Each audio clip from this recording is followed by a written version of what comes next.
ये है रोलन, एक मास्टरमाइंड बेरोजगार सिविल इंजीनियर जो अचानक एक दिन नोबल प्रिंस की बॉडी में रीइंकारनेट हो जाता है, एक ऐसे छोटे बदसूरत और खतरनाक शहर में जो सालों से बिल्कुल भी डेवलप नहीं हुआ था। जब एक बूढ़ा आदमी किसी जरूरी चर्चा के लिए प्रिंस को बुलाने जा रहा होता है, तभी रास्ते में उसे एक मेड दिखाई देती है जो अभी अभी प्रिंस के कमरे से बाहर निकली थी। उसके पूछने पर वह कहती है कि प्रिंस अभी सो रहे हैं, लेकिन असल में उसी मेड ने प्रिंस के ड्रिंक में जहर मिलाकर उसे मार दिया था। जब वह बूढ़ा आदमी प्रिंस को उठाने के लिए कमरे में पहुंचता है तो उसे लगता है कि शायद प्रिंस बैठे बैठे ही सो गए हैं, लेकिन सच तो ये था कि प्रिंस पहले ही मर चुका था। तभी अचानक उसकी आंखें खुलती हैं क्योंकि उसी पल रोलन अपनी बॉडी में रीइंकारनेट हो चुका होता है। आसपास का माहौल देखकर शुरुआत में उसे कुछ भी समझ में नहीं आता कि आखिर यहाँ चल क्या रहा है। वह अपनी याददाश्त पर जोर डालने की कोशिश करता है, लेकिन अभी उसे कुछ साफ समझ में नहीं आ रहा था। तभी वह बूढ़ा आदमी उसे उठाते हुए कहता है, हमें तुरंत चलना होगा।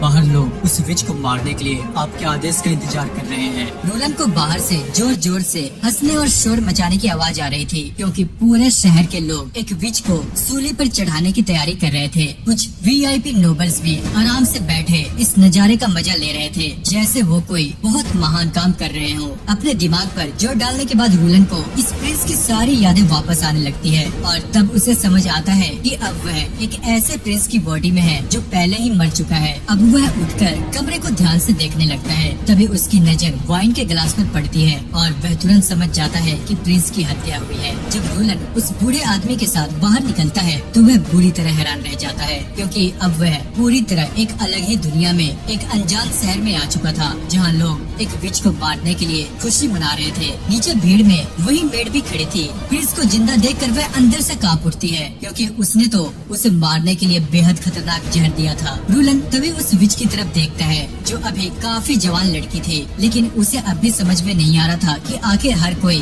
उसे मारना क्यों चाहता है। सभी लोग बस प्रिंस के आदेश का इंतजार कर रहे थे ताकि उसे सूली पर लटका दिया जाए, लेकिन बिना पूरी सच्चाई जाने रोलन किसी को कैसे मार सकता था। इसलिए वह सबके सामने एक नॉर्मल प्रिंस की तरफ व्यवहार करते हुए कहता है, मैं अपना फैसला कल सुनाऊंगा। अब ये सुनकर एक रॉयल नाइट गुस्से में कहता है, आप ऐसे कैसे कर सकते हैं? एक विच के पकड़े जाने के बाद हमारा काम है उसे तुरंत मार देना, इससे पहले कि दूसरी विचेस उसे बचाने यहाँ आ जाए। तो इसमें दिक्कत क्या है? अगर दूसरी विचेस भी यहाँ आ जाए तो और भी अच्छा होगा, हम उन सबको एक साथ पकड़ लेंगे। अपना फैसला सुनाकर रोलन चुपचाप वहाँ से वापस चला जाता है। कुछ देर के बाद दिखाया जाता है कि रोलन अपने गार्ड्स के साथ प्रिंस के मेंशन की तरफ जा रहा होता है और उसके सामने वही महिला बैठी होती है जिसने प्रिंस को जहर देकर मारा था, लेकिन फिलहाल रोलन को उसके बारे में कुछ भी पता नहीं था। अपने कमरे में पहुँचने के बाद वह आसपास की चीजों को ध्यान से देखने लगता है और थोड़ी ही देर में उसे समझ आ जाता है कि उसके साथ कुछ अच्छा नहीं हुआ है क्योंकि वह एक ऐसे बर्बाद और पिछड़े राज्य में आ चुका था जिसके आसपास के दूसरे राज्य बिल्कुल भी इज्जत नहीं करते थे।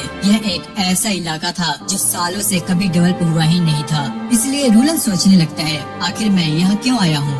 लेकिन तभी जब वह शीशे में अपना चेहरा देखता है तो उसे थोड़ा सुकून मिलता है क्योंकि कम से कम ये बंदा दिखने में काफी हैंडसम था। अब रोलन फैसला करता है कि सबसे पहले उसे इस राज्य के हालात समझने होंगे कि आखिर यहाँ चल क्या रहा है। अगले सीन में जब वह लंच कर रहा होता है तभी वही बूढ़ा आदमी जो राज्य का फाइनेंशियल एडवाइजर था उससे आकर पूछता है, आखिर आपने आज एग्जीक्यूशन को टाल कैसे दिया? इस पर रोलन सीधा अपना सबसे बड़ा सवाल पूछता है, आखिर ये सब क्यों हो रहा है? लोग विचेस से इतनी नफरत क्यों करते हैं? तब वह बूढ़ा आदमी बताता है कि कई साल पहले लोगों ने वेस्टर्न फॉरेस्ट में कुछ बेहद खतरनाक विचेस को देखा था। वहीं उन्हें एक छोटा पत्थर मिला जिस पर एक अजीब सा निशान बना हुआ था और वह निशान असल में विच कॉर्पोरेशन एसोसिएशन का सिंबल था। मतलब आखिर ये है क्या? तब वह बूढ़ा आदमी बताता है कि सालों से विचेस हमेशा अकेली रहती आई हैं, लेकिन यह विच कॉर्पोरेशन एसोसिएशन सभी विचेस को एक ही मिशन के लिए एकजुट करना चाहती है, एक मिस्टीरियस होली माउंटेन को खोजने के मिशन के लिए। उनके मुताबिक वही एक ऐसी जगह है जहाँ विचेस सुकून और शांति से रह सकती हैं। इसलिए विच कॉर्पोरेशन एसोसिएशन दुनिया भर के विचेस को ढूंढकर एक साथ इकट्ठा कर रही है। मतलब तुम लोग इस बात से डरते हो कि अगर उन्हें पता चल गया कि हमने एक विच को पकड़ रखा है तो वे उसे बचाने के लिए पूरे शहर को तबाह कर देंगे। हाँ बिल्कुल, इसलिए हमें उसे जल्द से जल्द खत्म करना होगा क्योंकि विचेस के पास ऐसी डिमोनिक पावर्स होती हैं जिनका हमें अंदाजा तक नहीं। पावर मतलब मतलब कैसे पावर? तब एडवाइजर बताता है कि कुछ दिनों पहले उत्तर दिशा की एक माइन ढह गई थी और वहीं उस विच ने एक आदमी को जिंदा जलाकर मार दिया था। अगर ऐसी बात है तो मैं खुद उससे मिलना चाहूँगा। अब उसकी बात सुनकर एडवाइजर बुरी तरह से हैरान रह जाता है। साथ ही रूलन को ये भी पता चल जाता है कि विचेस को आग से कोई नुकसान नहीं होता। यही वजह थी कि लोग उसे सूली पर चढ़ाकर मारना चाहते थे, क्योंकि उनके पास दूसरा कोई तरीका नहीं था। लेकिन इतना सब सुनने के बाद भी रूलन को पूरी तरह यकीन ही नहीं हो रहा था। इसलिए वह खुद अपने रॉयल गार्ड और रॉयल एडवाइजर के साथ उस विच से मिलने निकल पड़ता है। रास्ते में गार्ड उसे रोकते हुए कहता है, सुनिए, हम सब मारे जा सकते हैं, आपको ये करने की जरूरत नहीं है। लेकिन हम देखते हैं कि रूलन शांत होकर जवाब देता है, अगर तुम बुराई का सामना ही नहीं करोगे तो उसे हराओगे कैसे? अब हालांकि ये सब सुनने के बाद भी वे लोग जाना नहीं चाहते थे, क्योंकि अपने प्रिंस को अकेला छोड़ना भी उनके लिए नामुमकिन था। अब जैसे ही रूलन उस केज के पास पहुंचता है, वह विच को देखकर बुरी तरह चौंक जाता है, क्योंकि उसके सामने कोई डरावना मॉन्स्टर नहीं बल्कि एक बेहद खूबसूरत लड़की खड़ी थी। उसकी गहरी नीली आंखें, उसकी मासूमियत साफ दिखाई दे रही थी। रूलन के पूछने पर वह अपना नाम एना बताती है। सुनो, उस माइन में आखिर हुआ क्या था? मुझे सब सच सच बताओ। इस पर एना बताती है कि जब माइन ढही तब उसके पिता लकड़ी और पत्थरों के नीचे फंस गए थे, लेकिन इससे पहले कि वह उन्हें बचाने पहुंचती, एक दूसरा माइनर मौका देखकर उसके पिता के पैसे चुराने लगा। वही पैसे जिन्हें उसके पिता ने पूरी जिंदगी मेहनत करके कमाया था। बुरी तरह फंसे होने के बावजूद उसके पिता अपनी पूरी ताकत से उन पैसों को बचाने की कोशिश कर रहे थे। जब एना वहाँ पहुँची तब वह आदमी उसके पिता को मारने ही वाला था और बस उसी पल उसने बिना सोचे समझे उसे जिंदा जला दिया। लेकिन तुम पकड़ी कैसे गई? अब इस बार जवाब एना नहीं बल्कि एडवाइजर देता है। वह बताता है कि एना को पकड़ने वाला उसका अपना पिता था, क्योंकि जो कोई भी इस विच को पकड़ने में मदद करता था उसे इनाम में 25 गोल्ड कॉइन्स मिलते थे और उसके पिता के लिए वह रकम बाकी की जिंदगी आराम से बिताने के लिए काफी थी। ये सुनकर रूलन को बहुत बुरा लगता है, लेकिन उसके मन में अभी भी एक सवाल था कि आखिर एना ने उस ताकतवर माइनर को कैसे मार दिया। तब एना कहती है, क्या आपको विचेस की डेमोनिक पावर्स के बारे में नहीं पता? लेकिन रूलन के लिए ये सब अभी भी किसी फ्रेंड की कहानी जैसा था। उसे मैजिक और डेमोनिक पावर जैसी चीजों पर पूरी तरह भरोसा नहीं था, इसलिए वह एना की शक्ति अपनी आंखों से देखना चाहता था। और फिर जो हुआ, उसने वहाँ मौजूद सभी लोगों के होश उड़ा दिए, क्योंकि अगर एक विच चाहे तो वह उन सबको वहीं खड़े खड़े जलाकर राख कर सकती थी। एना खुद भी इस बात से हैरान थी कि रूलन को उससे बिल्कुल भी डर नहीं लग रहा था। तब रूलन उसे कहता है, अगर तुम सच में कोई डीमन होती तो सबसे पहले अपने पिता को मारती, लेकिन यहाँ तो उल्टा तुम्हारे पिता ने ही तुम्हें धोखा देकर फंसा दिया। अब ये सुनते ही एना की आंखों से आंसू बहने लगते हैं। रॉयल गार्ड तुरंत रूलन को रोकने की कोशिश करता है, क्योंकि एना के गले में लगा वही मैजिक कॉलर उसकी शक्तियों को रोक रहा था। लेकिन रूलन बिना डरे वह कॉलर खींचकर निकाल देता है और जैसे ही कॉलर हटता है, रूलन अपनी आंखों के सामने ऐसी डेमोनिक पावर देखता है जिसकी उसने कभी कल्पना भी नहीं की थी। आग की लपेटे अब केज के बाहर निकलने लगती है। यह देखकर रॉयल गार्ड घबरा जाते हैं और तुरंत रूलन को पीछे हटाते हुए वहाँ से चलने को कहते हैं, लेकिन रूलन उन्हें रोक देता है। वह शांत होकर कहता है, नहीं रुक जाओ, आग अभी भी उसके कंट्रोल में है। तभी एना धीरे धीरे आगे बढ़ती है और उससे कहती है, तो आखिर आपने देख ही लिया, इसे ही डेमोनिक पावर्स कहते हैं। हम देखते हैं कि उसके पूरे शरीर के कपड़े आग में जल चुके थे, लेकिन वह बिल्कुल आराम से उस भयानक लपेटे को कंट्रोल कर रही थी। अब तो आपने मेरी पावर्स देख ही ली ना, अब आप चाहो तो मुझे आराम से मार सकते हो। पर हम देखते हैं कि रूलन ऐसा बिल्कुल भी नहीं करता। वह अपना कोट उतार कर एना को पहनाता है और कहता है, किसने कहा कि तुम मरने वाली हो? असल में मैं चाहता हूँ कि तुम मेरे लिए काम करो। अब हमें इसके बाद अगली सुबह दिखाई जाती है, जहाँ रूलन कुछ थर्मोडायनामिक्स के नियमों का इस्तेमाल करके एना की शक्तियों को समझने की कोशिश कर रहा था, क्योंकि अपनी पिछली जिंदगी में वह एक इंजीनियर था। वह एना की पावर को साइंस और थर्मोडायनेमिक्स के जरिए समझना चाहता था, लेकिन उसकी शक्तियाँ किसी भी सामान्य नियम को फॉलो ही नहीं कर रही थी। यानी ये दुनिया का मैजिक साधारण साइंस से बिल्कुल अलग था। अब इसी बीच बैरो भी प्रिंस से मिलने पहुंचता है। तब रूलन उससे पूछता है, तो तुम्हारा काम पूरा हो गया? असल में रूलन ने ये करवाया था कि उसने एक दूसरे कैदी के चेहरे को कपड़े से ढककर सबके सामने फांसी पर लटका दिया, ताकि सभी लोगों को यही लगे कि वही विच थी जिसे मार दिया गया है। मतलब सांप भी मर गया और लाठी भी ना टूटे। और क्योंकि बैरो यहाँ का फाइनेंस मिनिस्टर था, इसलिए रूलन उससे पूरे शहर की रिपोर्ट मांगता है। पिछले 10 सालों का खर्चा, टैक्स रिकॉर्ड, शहर की हालत, उत्पादन मतलब सब कुछ। साथ ही वह टेक्सटाइल, स्टील और सेरामिक्स के प्रोडक्शन की भी जानकारी मांगता है। ये सब सुनकर बैरो बुरी तरह हैरान रह जाता है, क्योंकि अब तक वह जिस प्रिंस को जानता था वह बस एक जिंदा लाश जैसा इंसान था, जिसे अपने राज्य या लोगों से कोई फर्क ही नहीं पड़ता था। लेकिन अब उसके सामने खड़ा प्रिंस पूरी तरह बदल चुका था। आखिर आपको इन रिपोर्ट्स की जरूरत क्यों पड़ गई? मैंने जितना कहा है बस उतना करो। हम अपनी टेरिटरी को ऐसे और बर्बाद नहीं होने दे सकते। असल में अब तक रूलन यहाँ की जियोपॉलिटिक्स अच्छी तरह समझ चुका था। उसे पता चल गया था कि इस दुनिया में कई बड़े और बेहद विकसित किंगडम मौजूद है, जिन्हें अलग अलग प्रिंस और प्रिंसेस संभाल रहे हैं। हर किसी के पास एक मजबूत और अमीर साम्राज्य है, जहाँ लोग आराम और ऐश की जिंदगी जी रहे हैं। लेकिन दूसरी तरफ रूलन पूरे साम्राज्य के बीचों बीच एक ऐसे शहर में फंस चुका था जो पूरी तरह बर्बाद और पिछड़ा हुआ था। तुम्हें क्या लगता है हमारी सबसे बड़ी गलती क्या थी? अब बैरो जवाब देता है, हमारे पास न ढंग के संसाधन बचे हैं और न ही खाने पीने का पर्याप्त सामान। तो तुम्हारे हिसाब से इस पूरे किंगडम में सबसे ज्यादा ताकत किसके पास है? अब हम देखते हैं कि बैरो बिना सोचे तुरंत जवाब देता है, रॉयल हाउस ऑफ विम्बलेडोन के पास। नहीं, तुम गलत हो, ये सब सिर्फ दिखावा है। जहाँ तक मैंने समझा है असल में इस पूरे किंगडम को चर्च कंट्रोल करता है। सिर्फ उसी इंसान को असली राजा माना जाता है जिसे पोप खुद ताज पहनाए। यानी कि दुनिया जिसे इंसान को किंग समझती है वह असल में सिर्फ एक पपेट है। चाहे मेरे भाई बहन अपनी टेरिटरी को कितना भी मजबूत बना ले, आखिर में पूरा किंगडम चर्च के कंट्रोल में ही रहेगा। और हाँ, यहाँ एक जरूरी बात यह है कि इस दुनिया के बाकी सभी प्रिंस और प्रिंसेस असल में रूलन के अपने भाई बहन ही हैं, जो फिलहाल अलग अलग राज्यों पर राज कर रहे हैं। अब रूलन पूरी तरह समझ चुका था कि अगर उसे सच में किंग बनना है तो उसे चर्च के बनाए इस सिस्टम से बाहर निकलकर अपना अलग साम्राज्य बनाना होगा। लेकिन उसकी सबसे बड़ी समस्या थी इस किंगडम के लोग, क्योंकि चर्च ने सालों से लोगों के दिल और दिमाग पर अपना पूरा कब्जा जमा रखा था। इसी वजह से चर्च जो भी कहता था लोग आंख बंद करके उस पर विश्वास कर लेते थे। इसलिए रूलन ने सोचा कि अगर किसी तरह लोगों के सामने ये साबित कर दिया जाए कि चर्च झूठ बोल रहा है तो लोग खुद ही उसका साथ छोड़ देंगे। और ये साबित करने में सबसे बड़ा रोल निभा सकती थी विचेस, क्योंकि चर्च ने सालों से लोगों के दिमाग में यह बात बैठा दी थी कि विचेस बुरी होती है क्योंकि उनके पास डेमोनिक पावर्स हैं। तो अगर रोलन लोगों को ये दिखा दे कि विचेस असल में बुरी नहीं है तो जाहिर सी बात है कि लोगों का चर्च पर से विश्वास टूटने लगेगा।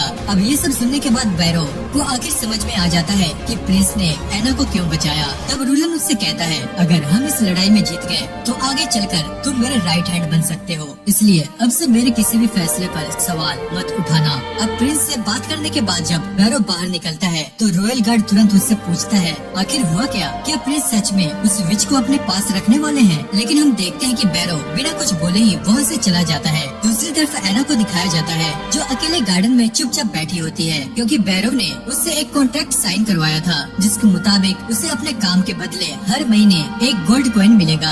अब ये सुनकर एना खुद हैरान रह गई थी, क्योंकि इतना पैसा तो उसका पिता पूरे साल में भी नहीं कमा पाता था। उसे समझ नहीं आ रहा था कि आखिर प्रिंस उससे चाहता क्या है। तभी रूलन उसके पास आता है, मुझे माफ कर दो, इतना सब होने के बाद तुम्हें आराम मिलना चाहिए था, लेकिन मैंने तुम्हें फिर यहाँ बुला लिया। मुझे अभी तक समझ नहीं आया आपने मुझे बचाया ही क्यों। अब रूलन कहता है, चलो चलते चलते बात करते हैं। लेकिन हम देखते हैं कि एना तुरंत मना कर देती है, नहीं ऐसा कैसे हो सकता है, मैंने एक इंसान को मार डाला, मुझे सजा मिलनी चाहिए और आप मुझे बचा रहे हैं। तुमने जो किया वो सिर्फ अपने बचाव में किया था, इतना परेशान होने की जरूरत नहीं है। लेकिन क्योंकि लोग हमेशा से विचेस को बुरी नजर से देखते आए थे, इसलिए एना खुद भी मानने लगी थी कि वह माफी के लायक नहीं है। तभी रूलन पास से एक फूल तोड़कर उसे दे देता है। हम देखते हैं कि फूल बेहद खूबसूरत था, लेकिन अचानक रूलन कहता है, वैसे इसमें जहर है। अब ये सुनते ही एना डर कर तुरंत फूल फेंक देती है। अरे चिंता मत करो, मैं तो बस मजाक कर रहा था, इसमें कोई जहर नहीं है। फिर वह फूल उठाते हुए कहता है, यह फूल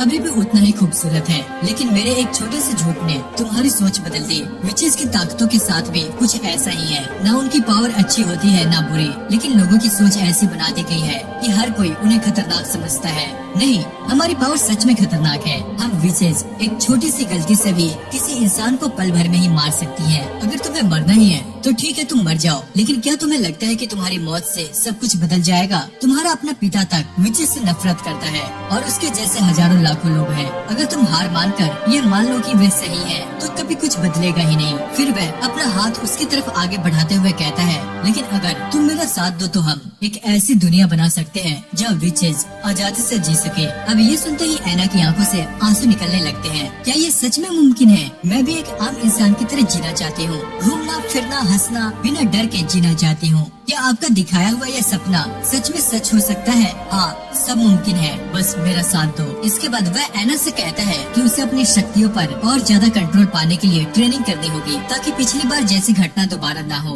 अब इसके बाद रात होने पर वही मेड दिखाई देती है जिसने प्रिंस को जहर देकर मारने की कोशिश की थी। वह एक चिट्ठी में प्रिंस के बदलते हुए व्यवहार के बारे में लिखती है और उसे किसी अनजान व्यक्ति के पास भेज देती है। अगले दिन जब रूलन सारी रिपोर्ट्स पढ़ता है तो उसे समझ आता है कि उनका शहर असल में एक माइनिंग टाउन है जो पूरा किंगडम के बॉर्डर पर स्थित है। लेकिन नोबल्स के लगातार भ्रष्टाचार की वजह से जिस शहर को सबसे ज्यादा विकसित होना चाहिए था वही पूरी तरह बर्बाद हो चुका था। सबसे बड़ी समस्या ये थी कि वहाँ खेती ही नहीं होती थी। तब रूलन बैरो से पूछता है, तो फिर यहाँ खाने का इंतजाम कैसे होता है? हम जो भी ओर निकालते हैं उसे हम लॉन्गसोंग फोर्ट्रेस के साथ खाने के बदले ट्रेड करते हैं। एक तरह से वे लोग हमारे वाटर सिटी को अपनी प्रॉपर्टी समझते हैं, हमसे सारा जरूरी सामान ले लेते हैं और बदले में बस इतना खाना देते हैं कि यहाँ के मजदूर किसी तरह जिंदा रह सके। असल में पहले इस शहर का रूलर बोरिस था और वह बिना सोचे समझे हमेशा उनकी हर बात मान लिया करता था। बस थोड़े से खाने के बदले वह पूरे शहर का संसाधन उन्हें सौंप देता था।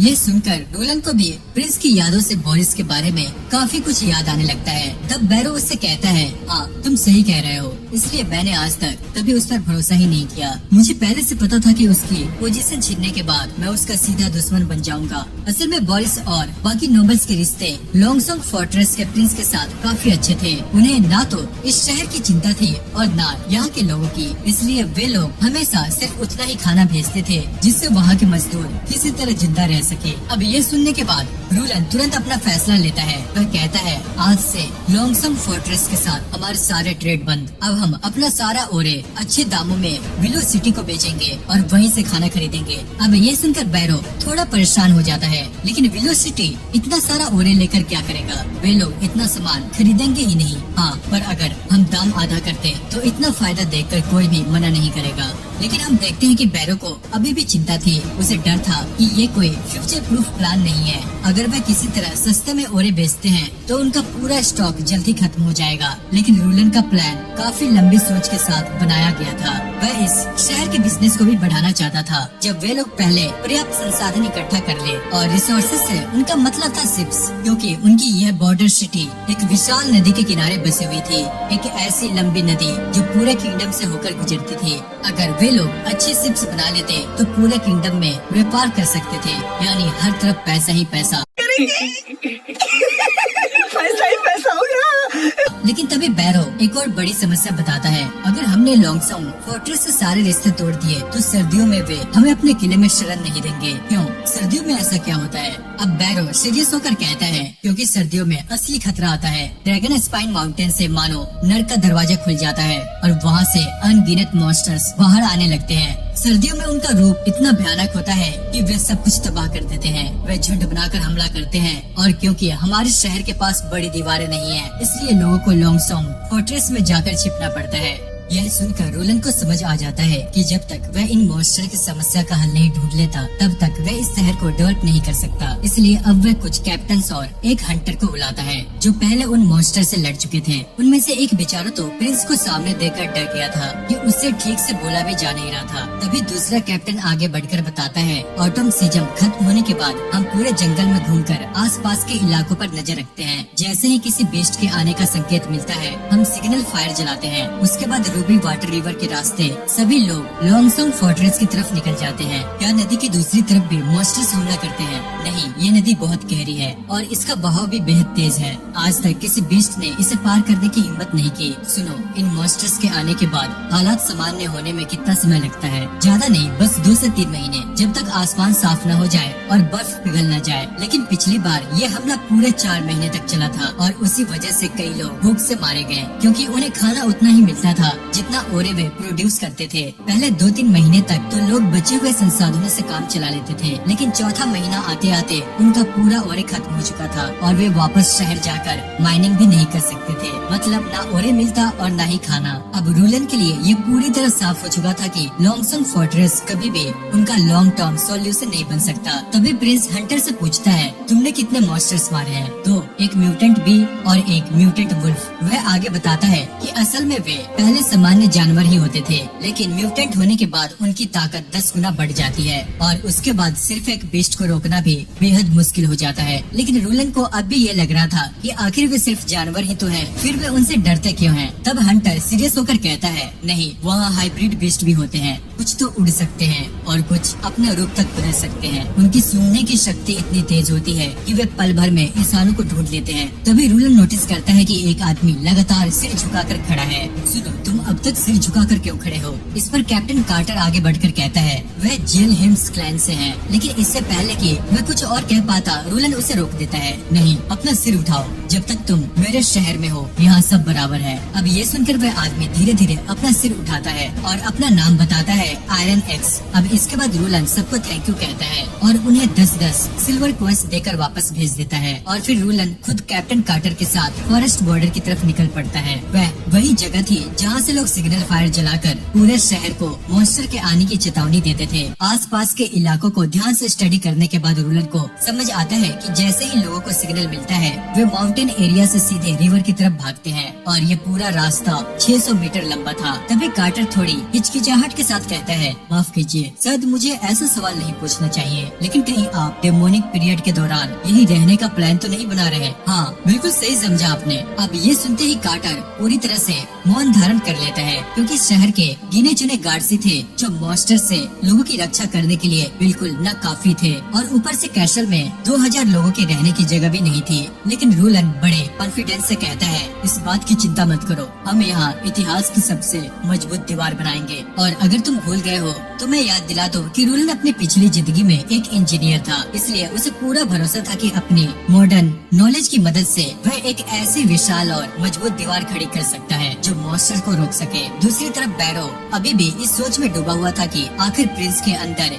इतना बड़ा बदलाव कैसे आया, क्योंकि पहले वाला प्रिंस पूरी तरह एक फेलियर था। उसे न अपने शहर की परवाह थी और न ही यहाँ के लोगों की। रॉयल फैमिली के नाम पर वह एक बहुत बड़ा दाग माना जाता था, यहाँ तक कि उसके अपने भाई बहन भी उसे बहुत ही ज्यादा उसे सीरियस नहीं लेते थे। लेकिन अब वही प्रिंस अचानक पूरी तरह से बदल चुका था। असल में बैरो ने शुरू में प्रिंस के अंडर काम करना इसलिए स्वीकार किया था क्योंकि किंग ने उसे फाइनेंस मिनिस्टर बनाने का वादा किया था। लेकिन अब उसके सामने जो रूलन था उसे देखकर खुद बैरो परेशान हो चुका था, क्योंकि एना को बचाने के बाद सिर्फ एक रात में रूलन इतना बदल गया था कि उसने पूरे शहर के भविष्य के लिए दर्जनों योजनाएं बना ली थी। हालांकि हमें सारी बातें दिखाई नहीं गई, लेकिन रूलन ने बैरो के सामने ऐसी स्ट्रेटेजी रखी थी जो उसने अपने पूरी जिंदगी में कभी सुनी तक नहीं थी। लेकिन एक बड़ी समस्या अभी भी बाकी थी। अगर वे लोग डेमोनिक पीरियड को लॉन्गसंग फोर्ट्रेस की मदद के बिना सरवाइव नहीं कर पाए तो रूलन की सारी प्लानिंग बेकार हो जाती। और यही सोचकर बैरो काफी परेशान था, क्योंकि सर्दियां आने में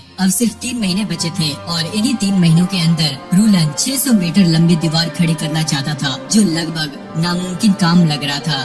वहीं दूसरी तरफ कार्टर खुदा भी सभी वर्कर्स को मैनेज कर रहा था, जहां वे लोग लाइमस्टोन और किले को एक साथ मिला रहे थे और एना अपनी फायर पावर से उन्हें गर्म कर रही थी। अब इसके बाद प्रिंस का अगला आदेश आता है, ठीक है, अब इसमें जिप्सन मिलाओ और इसे एक फाइन पाउडर में बदल दो। लेकिन हम देखते हैं कि कार्टर को समझ ही नहीं आ रहा था कि आखिर वे लोग बना क्या रहे हैं। इसके बाद वह पूछता है, आखिर ये सब है क्या? चिंता मत करो, ये ऐसी चीज है जो इस दुनिया के इतिहास में पहली बार होने वाली है। कुछ समय बाद जब वह मिस्टीरियस पाउडर तैयार हो जाता है तो रूलन एना से कहता है, आओ अब मैं तुम लोगों को एक मैजिक दिखाता हूँ। अब ये सुनकर एना हैरानी से पूछती है, क्या आपको भी मैजिक आता है? हाँ, मेरा मैजिक थोड़ा अलग है, इसे कहते हैं साइंस। अब इसके बाद वह कार्टर को आदेश देता है कि उस पाउडर में पानी मिलाकर उसे पत्थरों के ऊपर डाल दे और कहता है कल सुबह तक ये पूरी तरह सॉलिड बन जाएगा। हम देखते हैं कि शुरुआत में कार्टर को बिल्कुल भरोसा नहीं था कि इससे कुछ खास होगा, लेकिन अगली सुबह वह पाउडर सच में पत्थर की तरह कठोर बन चुका था।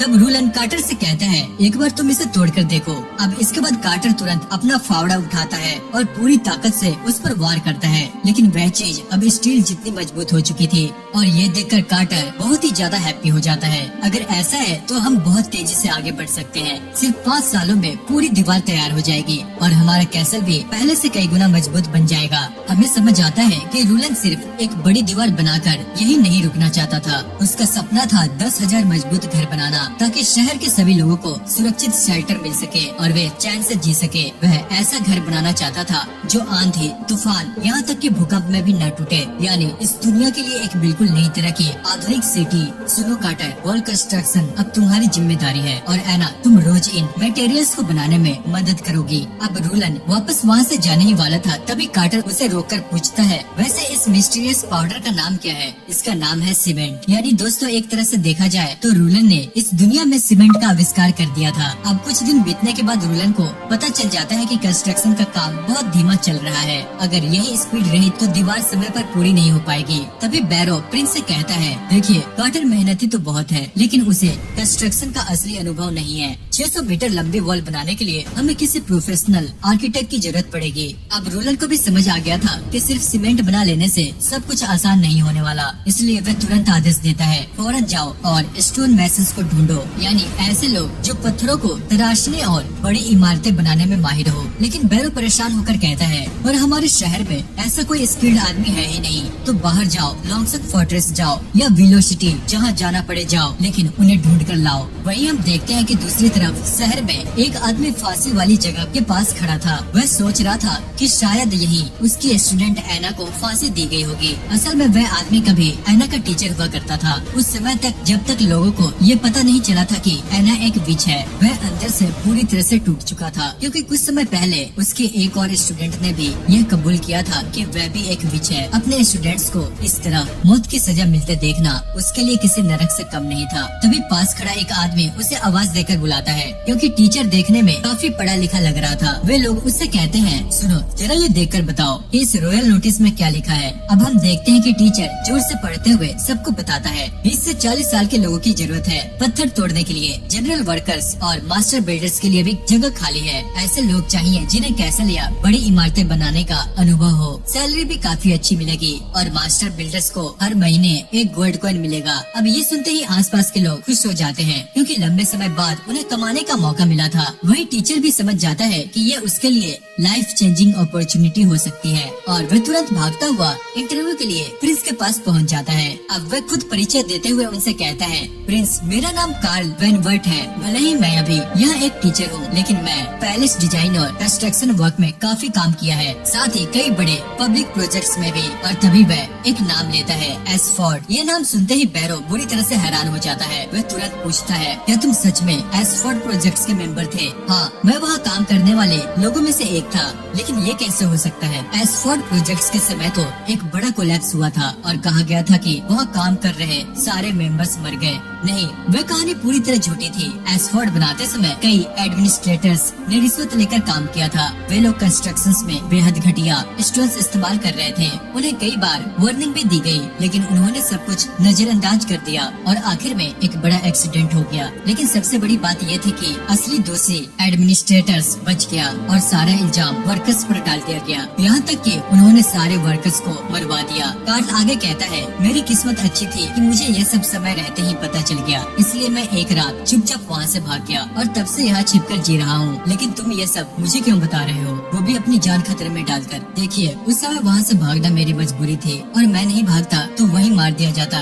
मैं सिर्फ एक मौका चाहता था। मैंने पूरी जिंदगी एक स्टोन मैसन के तौर पर काम किया है और मैं यही काम आगे भी करना चाहता हूँ। तब रूलन बैरो की तरफ देखकर पूछता है तुम्हें क्या लगता है? बैरो थोड़ी देर सोचने के बाद कहता है अगर कानून के हिसाब से देखें तो ये भी एक क्रिमिनल है, लेकिन फिलहाल हमारे लिए इसे हायर करना ही सबसे अच्छा विकल्प है। ठीक है, आज से तुम्हारे सारे गुनाह माफ। अब से तुम एक मास्टर बिल्डर हो और एडमिनिस्ट्रेटर ऑफिस के मेंबर भी। ये सुनते ही कार्ल पूरी तरह से हैरान रह जाता है, क्योंकि उसे लगा था कि सच बताकर उसने अपनी मौत को ही बुला लिया है, लेकिन यहाँ तो उसकी जिंदगी ही बदल गई थी। इसके बाद रूलन उठकर एक मैप दिखाता है और कहता है हमें ठीक इस जगह पर वॉल बनानी है। मैप देखकर कार्ल तुरंत समझ जाता है कि यह काम कितना बड़ा है, ये बहुत मुश्किल होगा। सिर्फ 150 लोगों के साथ इसे पूरा करने में 3 साल से भी ज्यादा लग जाएंगे। नहीं, हम ये किसी भी हालत में डेमोनिक पीरियड आने से पहले पूरा करना होगा। अब ये सुनकर कार्ल तुरंत अपना प्लान बदलने लगता है। वह कहता है अगर हम इसकी हाइट और विड्थ में थोड़ा बदलाव करते तो 200 लोगों के साथ 1 महीने में फाउंडेशन तैयार हो सकता है। लेकिन सबसे बड़ी समस्या है बार बार स्टोन्स को तोड़ना और यहाँ तक लाना, उसी में सबसे ज्यादा समय लगेगा। तब रूलन स्माइल करते हुए पूछता है अगर मैं तुम्हें स्टोन्स समय पर देता रहूं तो क्या ये 3 महीने में बन सकती है? हाँ, तब कोई दिक्कत नहीं होगी। और तभी रूलन उसे अपनी सबसे बड़ी खोज दिखाने ले जाता है, जो था सीमेंट, एक ऐसी चीज जो इस मेडिवल दुनिया में किसी ने पहले कभी नहीं देखी थी। अब ये देखकर कार्ल की आंखें खुली की खुली रह जाती है। आखिर ये चीज है क्या? फिर वह खुद ही समझते हुए कहता है अगर हम सच में इसका इस्तेमाल कर सकते हैं तो हमें स्टोन्स को पुराने तरीके से प्रोसेस करने की जरूरत ही नहीं पड़ेगी। इससे कंस्ट्रक्शन स्पीड इतनी बढ़ जाएगी कि शायद हम सब कुछ समय पर पूरा भी कर ले। हम देखते हैं कि कार्ल यहाँ पर बहुत ही ज्यादा एक्साइटेड था, लेकिन वहाँ से जाने से पहले वह प्रिंस को एक सीक्रेट बताना चाहता था। तभी अचानक वहाँ एना आ जाती है और जैसे ही कार्ल उसे देखता है उसके होश उड़ जाते हैं। तो तुम, लेकिन तुम्हें तो मार दिया गया था। एना भी तुरंत उसे पहचान लेती है और कहती है ये मेरे टीचर हैं। अब हम देखते हैं कि कार्ल की आंखें भर जाती है। वह कहता है मैं तो तुम्हें हर रात सपनों में देखता था, मुझे लगा था तुम अब इस दुनिया में नहीं रही। तुम्हें जिंदा देखकर मैं बहुत खुश हूँ। फिर वह तुरंत घुटनों पर बैठ जाता है और एना को बचाने के लिए प्रिंस का धन्यवाद करता है। चिंता मत करो, मैं बाकी लोगों की तरह विचेस को बुरा नहीं मानता और न ही जज की तरह उनका शिकार करूंगा। अब ये सुनकर कार्ल का भरोसा पूरी तरह रूलन पर जम जाता है। तब वह एक और अपना बड़ा सीक्रेट बताता है। वह कहता है कि इस शहर में एक और विच है और वह भी मेरी स्टूडेंट ही है। अब ये सुनकर रूलन थोड़ा हैरान होता है, लेकिन फिर उसके चेहरे पर हल्की सी स्माइल आ जाती है। कार्ल आगे बताता है कि वह एक छोटी बच्ची है जिसका नाम है नीना और उसे अभी अभी पता चला है कि वह भी एक विच है। अब कार्ल एक्साइटेड होकर कहता है ये तो बहुत अच्छी बात है कि उसे भी आपकी हरम का हिस्सा बनने का मौका मिलेगा। असल में बेचारे कार्ल को लगा था कि एना अब प्रिंस की हरम में शामिल हो चुकी है। उसे लग रहा था कि प्रिंस ने एना को सिर्फ अपनी मौज मस्ती के लिए बचाया है। ये सुनते ही बैरो जोर जोर से हंसने लगता है। उसे यकीन ही नहीं हो रहा था कि कार्ल ने इतनी बड़ी गलतफहमी पाल रखी थी। तभी रूलन उसे तुरंत समझाता है अरे नहीं भाई, ऐसा कुछ नहीं है। मैंने एना को इसलिए बचाया क्योंकि मुझे उसकी मदद चाहिए थी। असल में उसी की वजह से मैं सीमेंट बना पा रहा हूँ। अब ये सुनते ही कार्ल शर्म से लाल हो जाता है। इसके बाद रूलन उसे साइड में ले जाकर बहुत ही सीरियस होकर बात करता है। तभी बैरो उसे बताता है कि नीना एक नोबल फैमिली की बेटी है। अगर नोबल्स को पता चल गया कि वह एक विच है तो हालात बहुत ही ज्यादा खराब हो सकते हैं। अब ये सुनकर रूलन कहता है अगर ऐसा है तो तुम उसे किसी लेसन के बहाने मेरे पास ले आना, बाकी काम बैरो करेगा। वह उसे चुपचाप अंडरग्राउंड किचन तक ले आएगा। अब कुछ देर के बाद कार्ल सच में नीना को लेकर आ जाता है। हम देखते हैं कि बेचारी नीना के गाल शर्म से लाल हो जाते हैं, क्योंकि रास्ते में कार्ल ने उसे वही प्रिंस की हरम वाली बात कह दी थी। अब जैसे ही रूलन सामने आता है वह उसे अपने पास बैठने के लिए कहता है, लेकिन नीना इतनी शर्मिली थी कि ठीक से पास भी नहीं आ रही थी। तब रूलन अपना अल्टीमेट वेपन इस्तेमाल करता है, जो कि होता है केक पेस्ट्री। हम देखते हैं कि पेस्ट्री को देखकर नीना के मुंह से लार टपक रहे थे, लेकिन फिर भी वह खुद को रोकने की कोशिश कर रही थी। इसी बीच जैसे ही एना नीचे आती है नीना तुरंत भागकर उसे गले लगा लेती है, क्योंकि एना उसके लिए एक बड़ी बहन जैसी थी। अब जब तीनों साथ बैठे होते हैं तब रूलन नीना से कहता है मुझे पता है कि तुम एक विच हो, लेकिन मैं ये जानना चाहता हूँ कि तुम्हें ये बात कैसे पता चली। एक हफ्ते पहले मुझे एक छोटी चिड़िया मिली थी जिसके पैर टूट गए थे। मैं उसे बचाना चाहती थी और तभी मुझे महसूस हुआ कि मेरे हाथों से कुछ निकल रहा है, एक अजीब सा पानी जैसा चिपचिपा पदार्थ जो पूरी चिड़िया के चारों तरफ लिपट गया और फिर पता नहीं कैसे वह ठीक हो गई। अब ये सुनते ही रूलन तुरंत समझ जाता है कि नीना की पावर हीलिंग है। तब वह कार्टर से कहता है कि किसी घायल या मरे हुए जानवर को लेकर आए ताकि नीना की शक्तियों का टेस्ट किया जा सके। इसके बाद रूलन एक एक करके उसकी पावर्स को अलग अलग एनिमल पर टेस्ट करता है और धीरे धीरे सबको पता चलता है कि नीना किसी भी घाव को भर सकती है, शरीर का कटा हुआ हिस्सा दोबारा जोड़ सकती है, लेकिन अगर कोई हिस्सा पूरी तरह गायब हो जाए तो उसे वापस नहीं बना सकती। और सबसे जरूरी बात, वह किसी मरे हुए इंसान या जानवर को जिंदा नहीं कर सकती। ये सब देखकर कार्टर को भी समझ आ जाता है कि प्रिंस विचेस को क्यों बचा रहा है, क्योंकि अगर उनकी पावर्स का सही इस्तेमाल किया जाए तो वे इस दुनिया को बदल सकती हैं। अब इसके बाद रूलन सीरियस होकर कहता है हम नीना को यहाँ रखने का रिस्क नहीं ले सकते, इसलिए रोज किसी न किसी बहाने उसे यहाँ लाने का तरीका ढूंढो। हमें उसकी और ट्रेनिंग करनी होगी। आप उसे सीधा मेंशन में क्यों नहीं रख लेते? रूलन कहता है क्योंकि अभी किसी को उसके विच होने के बारे में पता नहीं है, और सबसे बड़ी बात वह एक नोबल फैमिली से है। अगर हमने अभी उसे यहाँ रख लिया तो बहुत बड़ी प्रॉब्लम हो सकती है, क्योंकि सिर्फ डेमोनिक बेस्ट ही हमारी समस्या नहीं है। हमारे आसपास और भी बहुत दुश्मन हैं जो हम पर नजर बैठाए रखे हुए हैं। दूसरी तरफ एक नाइट प्रिंस की बहन गार्सिया को लेटेस्ट खबर दे रहा होता है। वह बताता है कि वेलांगरा फ्लीट एक सफल रेड से वापस लौटा है। उन्होंने एक मर्चेंट शिप को लूटा और इतना सामान हासिल किया कि उससे पूरी सेना को 1 साल तक खिलाया जा सकता था। वाह, बहुत बढ़िया। इस रेड को लीड करने वाले कैप्टन का क्या नाम था? नाइट जवाब देता है उसका नाम है डेरेक। उसके पास पूरे वेलेंग्रा फ्लीट का कमांड था, साथ ही रेड में मिला सारा सामान भी। लेकिन तभी नाइट एक और खबर देता है। एक बुरी खबर है, प्रिंस रोलैंड पर किया गया असासिनेशन अटेम्प्ट फेल हो गया। हमने उसकी वाइन में पॉइजन मिलाया था, लेकिन उससे वह सिर्फ कुछ ही सेकंड्स के लिए बेहोश हुआ। मतलब साफ है हम फेल हो गए। लेकिन अगर हमारी असासिन अभी तक पकड़ी नहीं गई तो मैं उसे एक और मौका दे सकती हूँ। इसके बाद वह एक एल्केमिस्ट को फांसी देने का आदेश देती है, जिसका नाम एम्बिस था, क्योंकि उसी ने वह पॉइजन बनाया था जो प्रिंस पर असर ही नहीं किया। लेकिन गार्सिया को इस बात का अंदाजा भी नहीं था कि पॉइजन बिल्कुल सही काम कर चुका था। असल में प्रिंस रोलैंड तो कब का मर चुका था और अब उसकी बॉडी में सो रहा था एक बेरोजगार जीनियस इंजीनियर। अगले दिन लॉन्गसंग फोर्ट्रेस का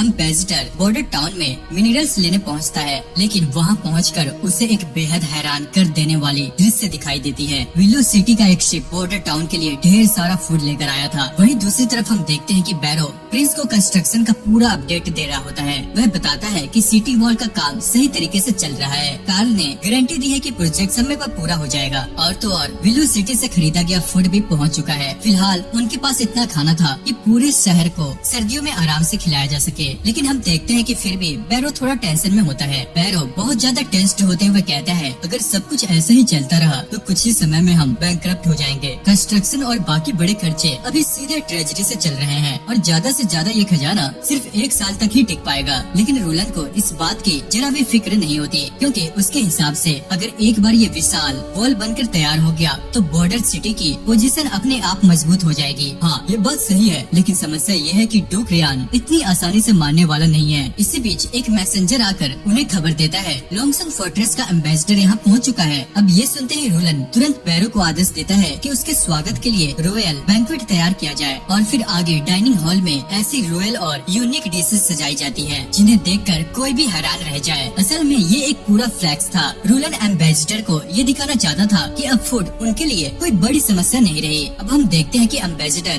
डाइनिंग रूम में पहुंचता है तो वहाँ का नजारा देखकर उसके चेहरे का रंग ही बदल जाता है, क्योंकि अब तक बॉर्डर सिटी पूरी तरह लॉन्गसंग फोर्ट्रेस के फूड सप्लाई पर निर्भर थी। लेकिन यहाँ तो सामने शानदार और हाई क्वालिटी खाना सजा हुआ था और ऊपर से उसे एक और अजीब चीज दिखाई देती है। रोलन खाने के लिए चॉपस्टिक इस्तेमाल कर रहा था जो इस दुनिया के लोगों ने पहले कभी देखी ही नहीं थी। अब एम्बेसडर थोड़ा यहाँ पे हैरान होकर पूछता है आप ये इस चीज से खा रहे हैं? अरे अच्छा, ये इन्हें चॉपस्टिक्स कहते हैं। अब से मैं इन्हें अपने शहर में आम बनाना चाहता हूँ, क्योंकि ये चम्मच से भी ज्यादा सस्ती होती हैं और साथ ही साथ हाइजेनिक भी। इसके बाद हम देखते हैं कि रोलन हल्का सा ताना मारते हुए कहता है वैसे भी अब हमारे शहर में कोई खास खाना तो बचा नहीं है, तो इन्हीं चीजों से काम चलाना पड़ेगा। अब ये सुनकर बेचारा एम्बेसडर अंदर ही अंदर और ज्यादा कंफ्यूज हो जाता है। उसे समझ ही नहीं आ रहा था कि अगर ये बचा खुचा खाना है तो असली रॉयल फूड कैसा होगा। लेकिन इससे पहले कि उसकी और जलती, रोलन स्माइल करते हुए उसे बताता है कि असल में ये सारा खाना सिर्फ उसके स्वागत के लिए बनाया गया है और आज ही बिल्कुल ताजा विलो सिटी से आया है। अब ये सुनकर एम्बेसडर पूरी तरह से चौंक जाता है, क्योंकि इतिहास में पहली बार बॉर्डर सिटी ने विलो सिटी के साथ ट्रेड किया था। अब खाना खत्म होने के बाद एम्बेसडर आखिर अपनी असली बात पर आता है। आपने अब तक अपना ऑर्डर डिलीवर नहीं किया और डेडलाइन भी निकल चुकी है। लॉन्गसंग फोर्ट्रेस ने आपकी फूड सप्लाई पहले ही तैयार कर ली थी, लेकिन आपकी तरफ से कोई रिस्पॉन्स ही नहीं आया। तब हम देखते हैं कि रोलन बहाना बनाते हुए कहता है ओह, दरअसल कुछ लैंडस्लाइड्स की वजह से हमारी कई माइल्स कोलैप्स हो गई, इसलिए प्रोडक्शन कुछ समय के लिए रोकना पड़ा। फिलहाल हमारे पास सिर्फ 2 महीने का और स्टॉक बचा है। ओह, तो फिर वही स्टॉक अभी हमें क्यों नहीं दे देते आप? अरे क्योंकि उस 2 महीने के ओरे के बदले लॉन्गसंग हमें इतना फूड कभी नहीं देगा जिससे मेरे लोग 2 महीने तक जिंदा रह सके। और वैसे भी 2 साल पहले फूड शॉर्टेज की वजह से हमारे यहाँ बहुत सारे लोग मारे गए थे और मैं वही गलती दोबारा नहीं होने दूंगा। इसके बाद हम देखते हैं कि रोलन सख्त आवाज में ऐलान करता है, आज से बॉर्डर सिटी और लॉन्गसंग फोर्ट्रेस के बीच का ट्रेड बंद किया जाता है। मैं अपना बचा हुआ सारा मिनरल पहले ही विलो सिटी को बेच चुका हूँ और अपने लोगों के लिए सर्दियों का पूरा फूड भी खरीद चुका हूँ। और हाँ, विलो सिटी के साथ ट्रेड करना हमारे लिए तुम लोगों से ज्यादा फायदेमंद है। अब एम्बेसडर को समझ आ जाता है कि नदी किनारे विलो सिटी के शिप्स क्यों खड़े थे, लेकिन वह यह भी जानता था कि विलो सिटी आमतौर पर आयरन ओरे जैसे मिनरल्स का ट्रेड नहीं करता। इसका मतलब साफ था, रोलन को शायद मार्केट वैल्यू का आधा ही पैसा मिला होगा, यानी वह घाटे का सौदा कर रहा था। अब एम्बेसडर उसे समझाने की कोशिश करते हुए कहता है, देखो तुम भी जानते हो कि लॉन्गसंग फोर्ट्रेस कितना पावरफुल है। हम कई पीढ़ियों से तुम्हारे साथ ट्रेड करते आ रहे हैं। इतने बड़े वॉल्यूम में मिनरल्स बेचना तुम्हारे लिए हमारे साथ ही ज्यादा फायदेमंद होगा। जहाँ तुम विलो सिटी को 50% मार्जिन पर मिनरल्स दे रहे हो, वही चीज हमें सिर्फ 30% मार्जिन पर दे दो। तुम्हारा भी फायदा और हमारा भी। हाँ, तुम्हारा ऑफर बुरा तो नहीं है, इससे दोनों का फायदा होगा, लेकिन क्या तुम ये गारंटी दे सकते हो कि लॉन्गसंग फैमिली के सभी 6 मेंबर्स इस डील से सहमत होंगे? सुनो, मैं ये प्रपोजल उनके सामने रखूंगा और पूरी कोशिश करूंगा कि तुम्हें सबसे अच्छा डील मिले। ठीक है, उम्मीद करता हूँ अच्छी खबर मिले। हम देखते हैं कि अब जाते जाते एम्बेसडर एक और बात कहता है, डेमोनिक पीरियड बस 2 महीने दूर है और बॉर्डर सिटी के लोगों के लिए लॉन्गसंग फोर्ट्रेस तक का सफर लंबा और खतरनाक होगा, इसलिए उन्हें जल्दी निकल जाना चाहिए। अरे इसकी चिंता तुम मत करो, अब मैं अपने लोगों को तुम्हारे फोर्ट्रेस में नहीं भेजूंगा। मैं खुद एक पावरफुल वॉल बनाऊंगा और अपने लोगों की रक्षा खुद करूंगा। अब इसके बाद एम्बेसडर अपने घोड़े पर सवार होकर वापस चला जाता है, लेकिन जाते हुए वह कहता है, उम्मीद करता हूँ यह डील सबके लिए फायदेमंद साबित हो। हालांकि दोस्तों, रोलन अच्छी तरह जानता था कि चाहे एम्बेसडर कितना भी सभ्य बनने की कोशिश करे, लॉन्गसंग की वे 6 नोबल फैमिलीज कभी भी इस डील को एक्सेप्ट नहीं करेगी। और आगे जाकर ठीक यही होता है। जैसे ही एम्बेसडर वापस जाकर लॉन्गसंग फोर्ट्रेस के शासक डूक रियान को रोलैंड की वॉल वाली योजना के बारे में बताता है, तो वहाँ मौजूद सभी नोबल्स हंसने लग जाते हैं। उनके लिए ये बात मजाक से कम नहीं होती। उनका मानना था कि एक साधारण सी दीवार आखिर डिमोनिक बेस्ट को आखिर कितनी देर तक रोक पाएगी। तब डूक रियान वहाँ बैठे बोरिस की तरफ देखकर पूछता है, तुम इस वॉल प्रोजेक्ट के बारे में कितना जानते हो? लेकिन बोरिस को इस प्रोजेक्ट के बारे में ज्यादा कुछ पता नहीं होता। उसे इन इम्पोर्टेंट मामलों में शामिल ही नहीं किया जाता था। अब फिर डूक रियान अपने एम्बेसडर पेट्रो की तरफ स्माइल करते हुए पूछता है, तुम्हारा क्या विचार है पेट्रो? सिचुएशन थोड़ी अलग है। प्रिंस रोलैंड अब ट्रेड को पुराने तरीके से नहीं बल्कि करेंसी के जरिए करना चाहते हैं। अगर हम उनके मिनरल्स को 30% तक कम कीमत पर भी खरीदे तो भी यह हमारे लिए लाभदायक रहेगा। लॉन्ग टर्म में डिमोनिक बीस्ट से लड़ने का खर्च भी कम होगा और हमें खेती के लिए काफी जमीन भी मिल जाएगी। इसके बाद वह आगे कहता है, वैसे भी किंगडम के नियमों के अनुसार रोलैंड केवल 6 वर्षों तक ही अपनी जागीर शासक रहेगा, लेकिन अगर उसकी टेरिटरी इसी तरह विकसित होती रही तो बॉर्डर सिटी बहुत जल्द एक महत्वपूर्ण शहर बन जाएगी। इसलिए मेरा मानना है कि प्रिंस रोलैंड की मदद करना हमारे ही हित में है। हमें उसके साथ कम कीमत पर ट्रेड स्वीकार कर लेना चाहिए। पेट्रो की पूरी बात सुनने के बाद डूक रियान स्माइल करते हुए कहता है, तुम्हारा विचार बुरा नहीं है, लेकिन तुम अभी भी एक मर्चेंट की तरह सोच रहे हो। व्यापारी केवल अपने प्रॉफिट के बारे में सोचते हैं, लेकिन एक किंग कभी इस तरह नहीं सोचता। हम किसी ऐसे व्यक्ति के साथ डील नहीं कर सकते जिसे हम कंट्रोल ही नहीं कर सके, और जिसने हमारे आदेश मानने से इनकार किया हो उसे सजा तो मिलेगी ही। अब अगली सुबह बॉर्डर सिटी में रोलैंड सभी नागरिकों को एक साथ इकट्ठा करता है। वे लोगों के सामने खड़े होकर एक महत्वपूर्ण भाषण देता है। लॉन्गसंग फोर्ट्रेस ने माइन कोलैप्स का बहाना बनाकर हमें फूड सप्लाई भेजने से मना कर दिया है और एक बार फिर हमें मरने के लिए छोड़ दिया गया है, ठीक वैसे ही जैसे पहले भी कई बार किया गया था। अब हम देखते हैं कि वहाँ पूरी तरह सन्नाटा छा जाता है। रोलैंड आगे कहता है, इस बार अनुमान लगाया जा रहा है कि डेमोनिक पीरियड 4 महीने से भी ज्यादा समय तक चल सकता है, और अगर कुछ नहीं बदला तो 2 साल पहले जो हुआ था वही दोबारा होगा। हमारे अपने लोग भूख से मरेंगे, बल्कि इस बार हालत उससे भी ज्यादा खराब हो सकते हैं। अब ये सुनकर लोगों के चेहरे पर डर और निराशा साफ दिखाई देने लगती है, लेकिन तभी रोलैंड ऊंची आवाज में कहता है, लेकिन घबराने की जरूरत नहीं है। मुझे पहले से इस स्थिति का अंदाजा था, इसलिए मैंने पहले ही सर्दियों की तैयारी कर ली है। हमारे पास ब्रेड है, मीट है, चीज है और जरूरत का हर सामान मौजूद है। मैं शपथ लेकर कहता हूँ कि अब मेरे रहते कोई भी भूखा नहीं मरेगा। मैं अपने लोगों को कभी भूखा नहीं मरने दूंगा। अब ये सुनते ही पूरा मैदान तालियों और नारों से गूंज उठता है। लोग रोलैंड का नाम लेकर उसका उत्साह बढ़ाने लगते हैं, लेकिन रोलैंड अभी अपनी पूरी बात नहीं करता। वह आगे कहता है, समस्या यह है कि लॉन्गसंग फोर्ट्रेस अब हमसे नाराज है और उन्होंने सर्दियों में हमें अपने किलों में शरण देने से इनकार कर दिया है। अब यहाँ पर फिर से सभी लोग कैस्ट में आ जाते हैं। चिंता मत करो, मैं शहर के पश्चिमी हिस्सों में एक विशाल और मजबूत वॉल बनवा रहा हूँ जो डेमोनिक पीरियड के दौरान हमारी रक्षा करेगी। और मैं तुम्हें ये गारंटी देता हूँ कि जिन डेमोनिक बीस्ट से हम इतने वर्षों से डरते आए हैं वह उतने भयानक नहीं है जितना हमें बताया गया है। वे भी आखिर जानवर ही हैं। इसके बाद रोलैंड अपनी सबसे बड़ी घोषणा करता है और इसी कारण मैं एक नई सेना बना रहा हूँ, मिलिशिया आर्मी। यह सेना तुम लोगों से बनेगी। जो भी अपने घर, अपने परिवार और अपने शहर की रक्षा करना चाहता है वह मिलिशिया आर्मी में शामिल हो सकता है। हर सैनिक को 25 सिल्वर कॉइंस वेतन के रूप में दिए जाएंगे और यदि कोई युद्ध में मारा जाता है तो उसके परिवार को 5 गोल्ड कॉइंस मुआवजे के रूप में दिए जाएंगे। अब रोलैंड की यह घोषणा सुनकर भीड़ में हलचल मच जाती है, क्योंकि पहली बार बॉर्डर सिटी के लोगों को ऐसा महसूस हो रहा था कि कोई शासक सच में उनके भविष्य के लिए लड़ रहा है। इसके बाद रोलैंड लोगों की तरफ देखते हुए कहता है, अब फैसला तुम्हारे हाथ में है। क्या तुम लॉन्गसॉन्ग फोर्ट्रेस की झोपड़ियों में जाकर भूख से मरना पसंद करोगे या फिर अपने ही शहर में सम्मान के साथ खड़े होकर लड़ना पसंद करोगे? अगर तुम सच में अपने परिवार, दोस्तों और इस शहर को बचाना चाहते हो तो हमारे साथ जुड़ जाओ। आज से तुम्हारी रक्षा करना मेरी जिम्मेदारी है। अब ये सुनते ही पूरे मैदान में जोश की लहर दौड़ जाती है। लोग एक साथ चिल्लाने लगते हैं, हम लड़ेंगे, हम अपने शहर की रक्षा करेंगे, बॉर्डर सिटी की जय हो। हम देखते हैं कि पहली बार लोगों को लग रहा था कि उनका भविष्य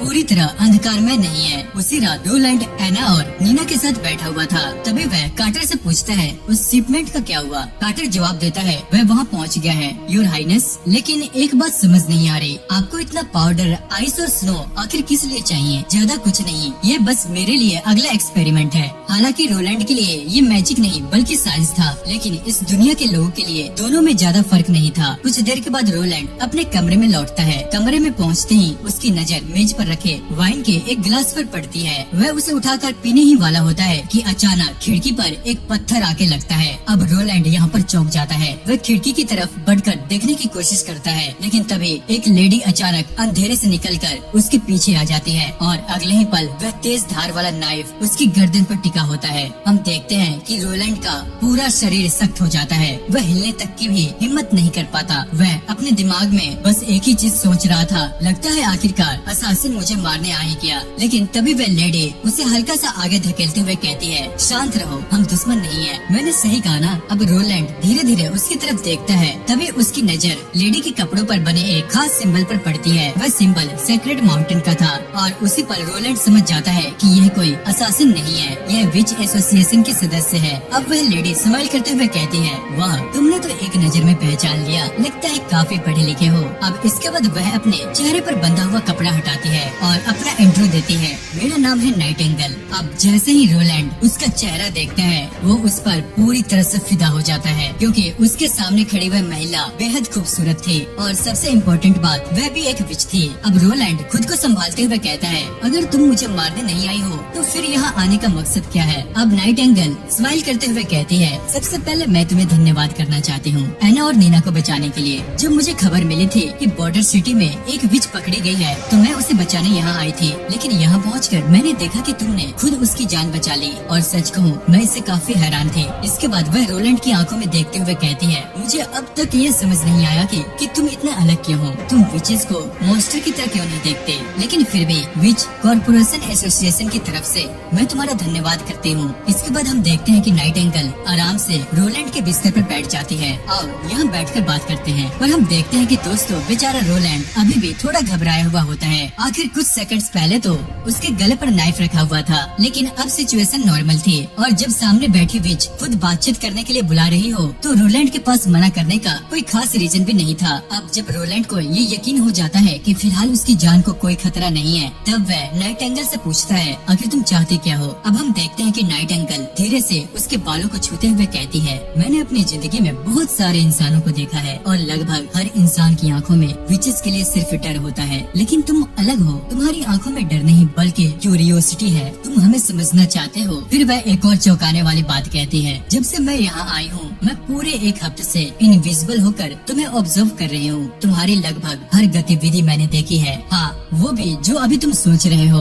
अब ये सुनकर रोलैंड थोड़ा शर्माने लग जाता है। अगर तुम इतने दिनों से यहाँ थी तो अब सामने क्यों आई हो? तभी हम देखते हैं कि नाइटिंगेल का चेहरा अचानक से सीरियस हो जाता है। वह कहती है क्योंकि तुम्हारी एक मेड ने तुम्हारी वाइन में पॉइजन मिला दिया था और अगर मैं सामने नहीं आती तो अब तक तुम रेस्ट इन पीस हो चुके होते। अब ये सुनकर रोलैंड भी हैरान रह जाता है। मतलब मेरे ही लोग मुझे मारना चाहते हैं। बिल्कुल, तुम्हारा ये घर उतना सुरक्षित नहीं है जितना तुम समझते हो। अब जब रोलैंड उसका शुक्रिया अदा करता है तब वह स्माइल करते हुए कहती है धन्यवाद की जरूरत नहीं है, तुमने एना की जान बचाई थी और मैंने तुम्हारी, और अब हमारा हिसाब बराबर हो गया है। लेकिन अगले ही पल वह एक और बड़ी बात कहती है, और हाँ, मैं एना और नीना को अपने साथ ले जा रही हूँ। क्या? क्यों? उन्हें कहाँ ले जाओगी? नाइटिंगेल कहती है विच कॉर्पोरेशन एसोसिएशन के पास। वही एक ऐसी जगह है जहाँ हमें विचेस शांति और सुरक्षा के साथ रह सकती हैं। लेकिन रोलैंड तुरंत मना कर देता है। वह कहता है कि नहीं, उनके यहाँ रहने में कोई समस्या नहीं होगी। मैं वादा करता हूँ कि उनकी सुरक्षा की जिम्मेदारी मेरी है। अब नाइटिंगेल धीरे से सिर हिलाती है। तुम उन्हें सेक्रेड माउंटेन तक नहीं ले जा सकते और वही उनकी असली मंजिल है। रोलैंड तुरंत पूछता है क्या तुम उत्तर के पहाड़ों की बात कर रही हो? लेकिन नाइटिंगेल इस बात का सीधा जवाब नहीं देती। सुनो, मैं उन्हें अभी ले जाने नहीं दे सकता। डिमोनिक पीरियड सिर्फ 2 महीने दूर है। पूरे क्षेत्र बर्फ से भर जाएगा, हर तरफ मॉन्स्टर होंगे। ऐसे समय में मैं एना और नीना को उस रास्ते पर कैसे भेज सकता हूँ? आगे हम देखते हैं कि वह एक प्रस्ताव रखता है, क्यों न तुम और तुम्हारी विच एसोसिएशन सर्दियाँ खत्म होने तक बॉर्डर सिटी में ही रहो। विंटर खत्म होने के बाद तुम सेक्रेड माउंटेन की तरफ जा सकती हो। अब ये सुनकर नाइटिंगेल समझ जाती है कि रोलैंड सिर्फ एना और नीना की नहीं बल्कि पूरे विच एसोसिएशन को शरण देने की बात कर रहा है। देखा जाए तो यह प्रस्ताव बुरा नहीं था, लेकिन फिर भी वह मना कर देती है। सुनो, भले ही तुम विचेस से नहीं डरते, लेकिन यहाँ के लोग डरते हैं, और अगर चर्च को यह पता चल गया कि यहाँ इतनी सारी विचेस छिपी हुई है तो वे हम सबको मारने आ जाएंगे। तुम इतना बड़ा रिस्क आखिर क्यों लेना चाहते हो? तुम्हारे लिए तो एना और नीना को हमारे साथ भेज देना ही सबसे सेफ ऑप्शन है। अब रोलैंड बिना सोचे उससे कहता है क्योंकि वे मेरे लिए जरूरी है। अब नाइटिंगेल उसकी आंखों में देखते हुए पूछती है क्या तुम बॉर्डर सिटी और अपने सपनों के लिए एना की जान खतरे में डालना चाहते हो? तभी वह रोलैंड को विचेस के जीवन का सबसे भयानक सच बताती है। वह बताती है कि जब कोई विच 18 साल की होती है तब उसकी अवेकनिंग ट्रायल शुरू होती है। यह उनकी जिंदगी की सबसे खतरनाक परीक्षा होती है। ज्यादातर विचेस डिमोनिक पीरियड के दौरान ही पूरी तरह अवेकनिंग प्राप्त करती हैं। जो 18 साल की उम्र तक अवेकनिंग प्राप्त नहीं कर पाते वे कभी विच बनती ही नहीं। लेकिन जो अवेकनिंग हासिल कर लेती है उन्हें हर साल अपने अवेकनिंग डे पर एक भयानक परीक्षा से गुजरना पड़ता है। उस समय उनका शरीर अपनी सीमा तक पहुंच जाता है। उनका खून शरीर से बाहर निकलने लगता है, आंखें सूज जाती है। ऐसा दर्द होता है जिसे शब्दों में बयान नहीं किया जा सकता। अगर वे इस पीड़ा को सहन कर ले तो कुछ दिनों बाद उनका शरीर सामान्य हो जाता है। लेकिन अगर वे असफल हो जाए तो उनकी मृत्यु बेहद दर्दनाक तरीके से होती है। उनका पूरा शरीर अंदर से जलकर राख बन जाता है, जैसे उन्हें किसी भट्टी में झोंक दिया गया हो। आगे नाइटिंगेल बताती है इसी वजह से बहुत सारे विचेस 18 साल की उम्र तक पहुँचते पहुँचते मर जाती हैं और एना भी बहुत जल्द अपनी अवेकनिंग स्टेज में प्रवेश करने वाली है। इसलिए उसका एसोसिएशन के साथ रहना ज्यादा सुरक्षित होगा। वे जानती हूँ कि एना और नीना तुम्हारे लिए इम्पोर्टेंट है, लेकिन कम से कम उन्हें जीने का एक मौका तो मिलना चाहिए। अब ये सुनकर रोलैंड चुप हो जाता है। दोस्तों, रोलैंड और रोलन दोनों एक ही बंदे हैं, मतलब इसके 2 नाम है। अगर नीना को कुछ हो गया तो वो अपने आप को कभी माफ नहीं कर पाएगा। अब आखिरकार वह नाइटिंगेल की बात मान लेता है। नाइटिंगेल उसे थैंक यू कहती है और फिर अपनी अदृश्य शक्ति का उपयोग करके वहाँ से गायब हो जाती है। इसके बाद रोलैंड सीधे एना के कमरे में जाता है। वह उसे पूरी स्थिति समझाता है। वह बताता है कि एसोसिएशन के साथ जाना उसके लिए कितना जरूरी है। लेकिन यहाँ एक ऐसी बात होती है जिसकी किसी ने उम्मीद भी नहीं की थी। हम देखते हैं कि एना साफ साफ मना कर देती है। ये सुनकर रोलैंड हैरान रह जाता है। तभी नाइटिंगेल भी सामने आकर उसे समझाने लगती है। वह उसे अवेकनिंग ट्रायल के खतरे के बारे में बताती है। लेकिन हम देखते हैं कि एना फिर भी नहीं जाना चाहती।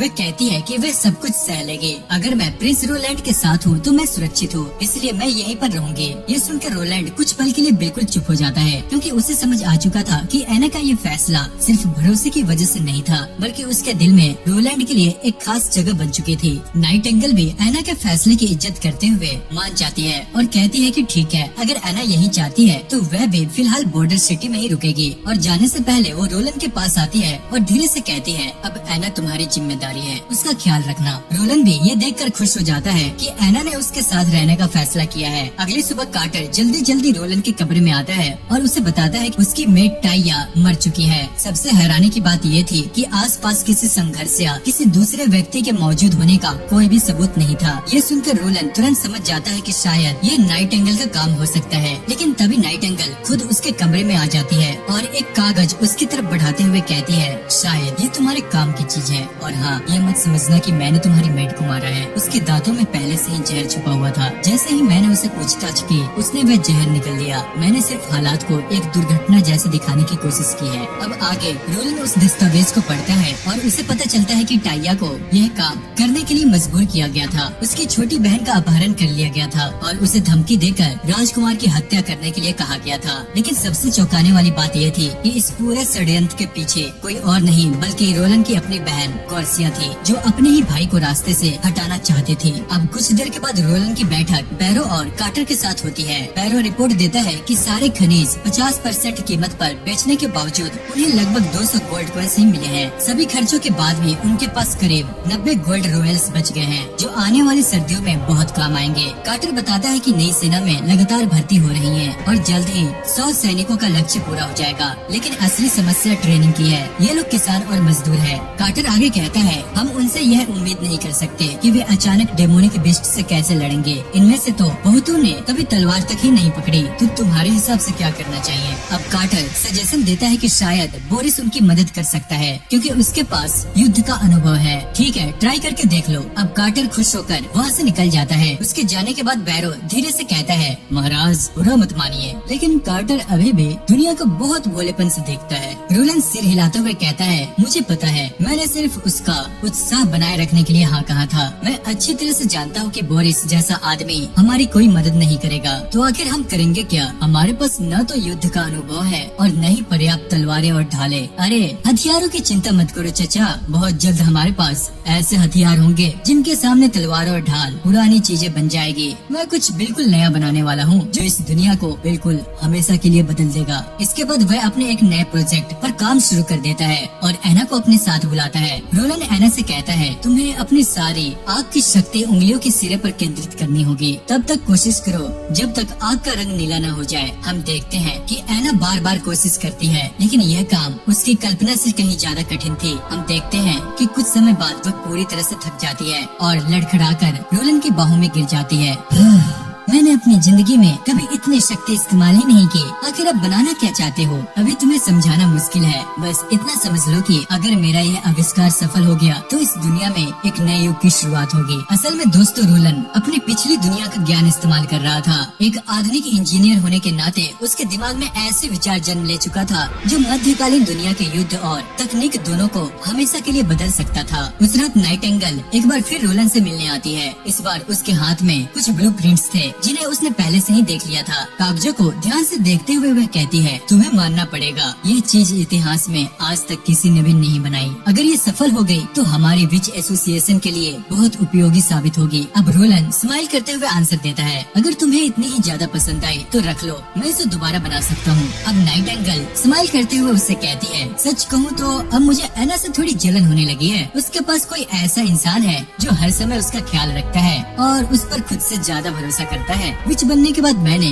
कभी किसी पर भरोसा ही नहीं किया, लेकिन तुम्हें और एना को देखकर लगता है कि मैं धीरे धीरे बदल रही हूँ। अब अगली सुबह हम देखते हैं कि रोलन और कार्टर बोरिस से मिलने उसके महल पहुँचते हैं। महल की भव्यता देखकर साफ पता चलता है कि बोरिस ने शहर की संपत्ति का कितना हिस्सा अपने ऊपर खर्च किया है। उनके पहुँचते ही बोरिस बड़े ही बनावटी अंदाज में उनका स्वागत करता है। रोलन उसकी झूठी स्माइल को तुरंत पहचान जाता है और बिना समय बर्बाद किए सीधे मुद्दे पर आ जाता है। सुनो, मुझे अपने फर्स्ट आर्मी के लिए कुछ प्रशिक्षक, अच्छे हथियार और अनुभवी सैनिक चाहिए ताकि हम बॉर्डर टाउन की रक्षा कर सके, जैसे कि रोलन को पहले से उम्मीद थी। बोरिस बहाना बनाते हुए कहता है, मुझे क्षमा करे, लेकिन मेरे सैनिक हाल ही के अभियानों से काफी थक चुके हैं। इतना कहकर वह एक छोटा सा डिब्बा उनकी ओर बढ़ा देता है। जब कार्टर उसे खोलता है तो अंदर सिर्फ एक गोल्ड रॉयल रखा होता है। अब यहाँ पर कार्टर बहुत ही ज्यादा गुस्सा हो जाता है, लेकिन रोलन उसे शांत रहने का इशारा करता है। वह खड़ा होता है और बोरिस का धन्यवाद करके वहाँ से वापस लौट आता है। रास्ते में कार्टर शर्मिंदा होकर कहता है, मुझे माफ कर दीजिए, मेरी वजह से आपको उसकी बेइज्जती सहनी पड़ी।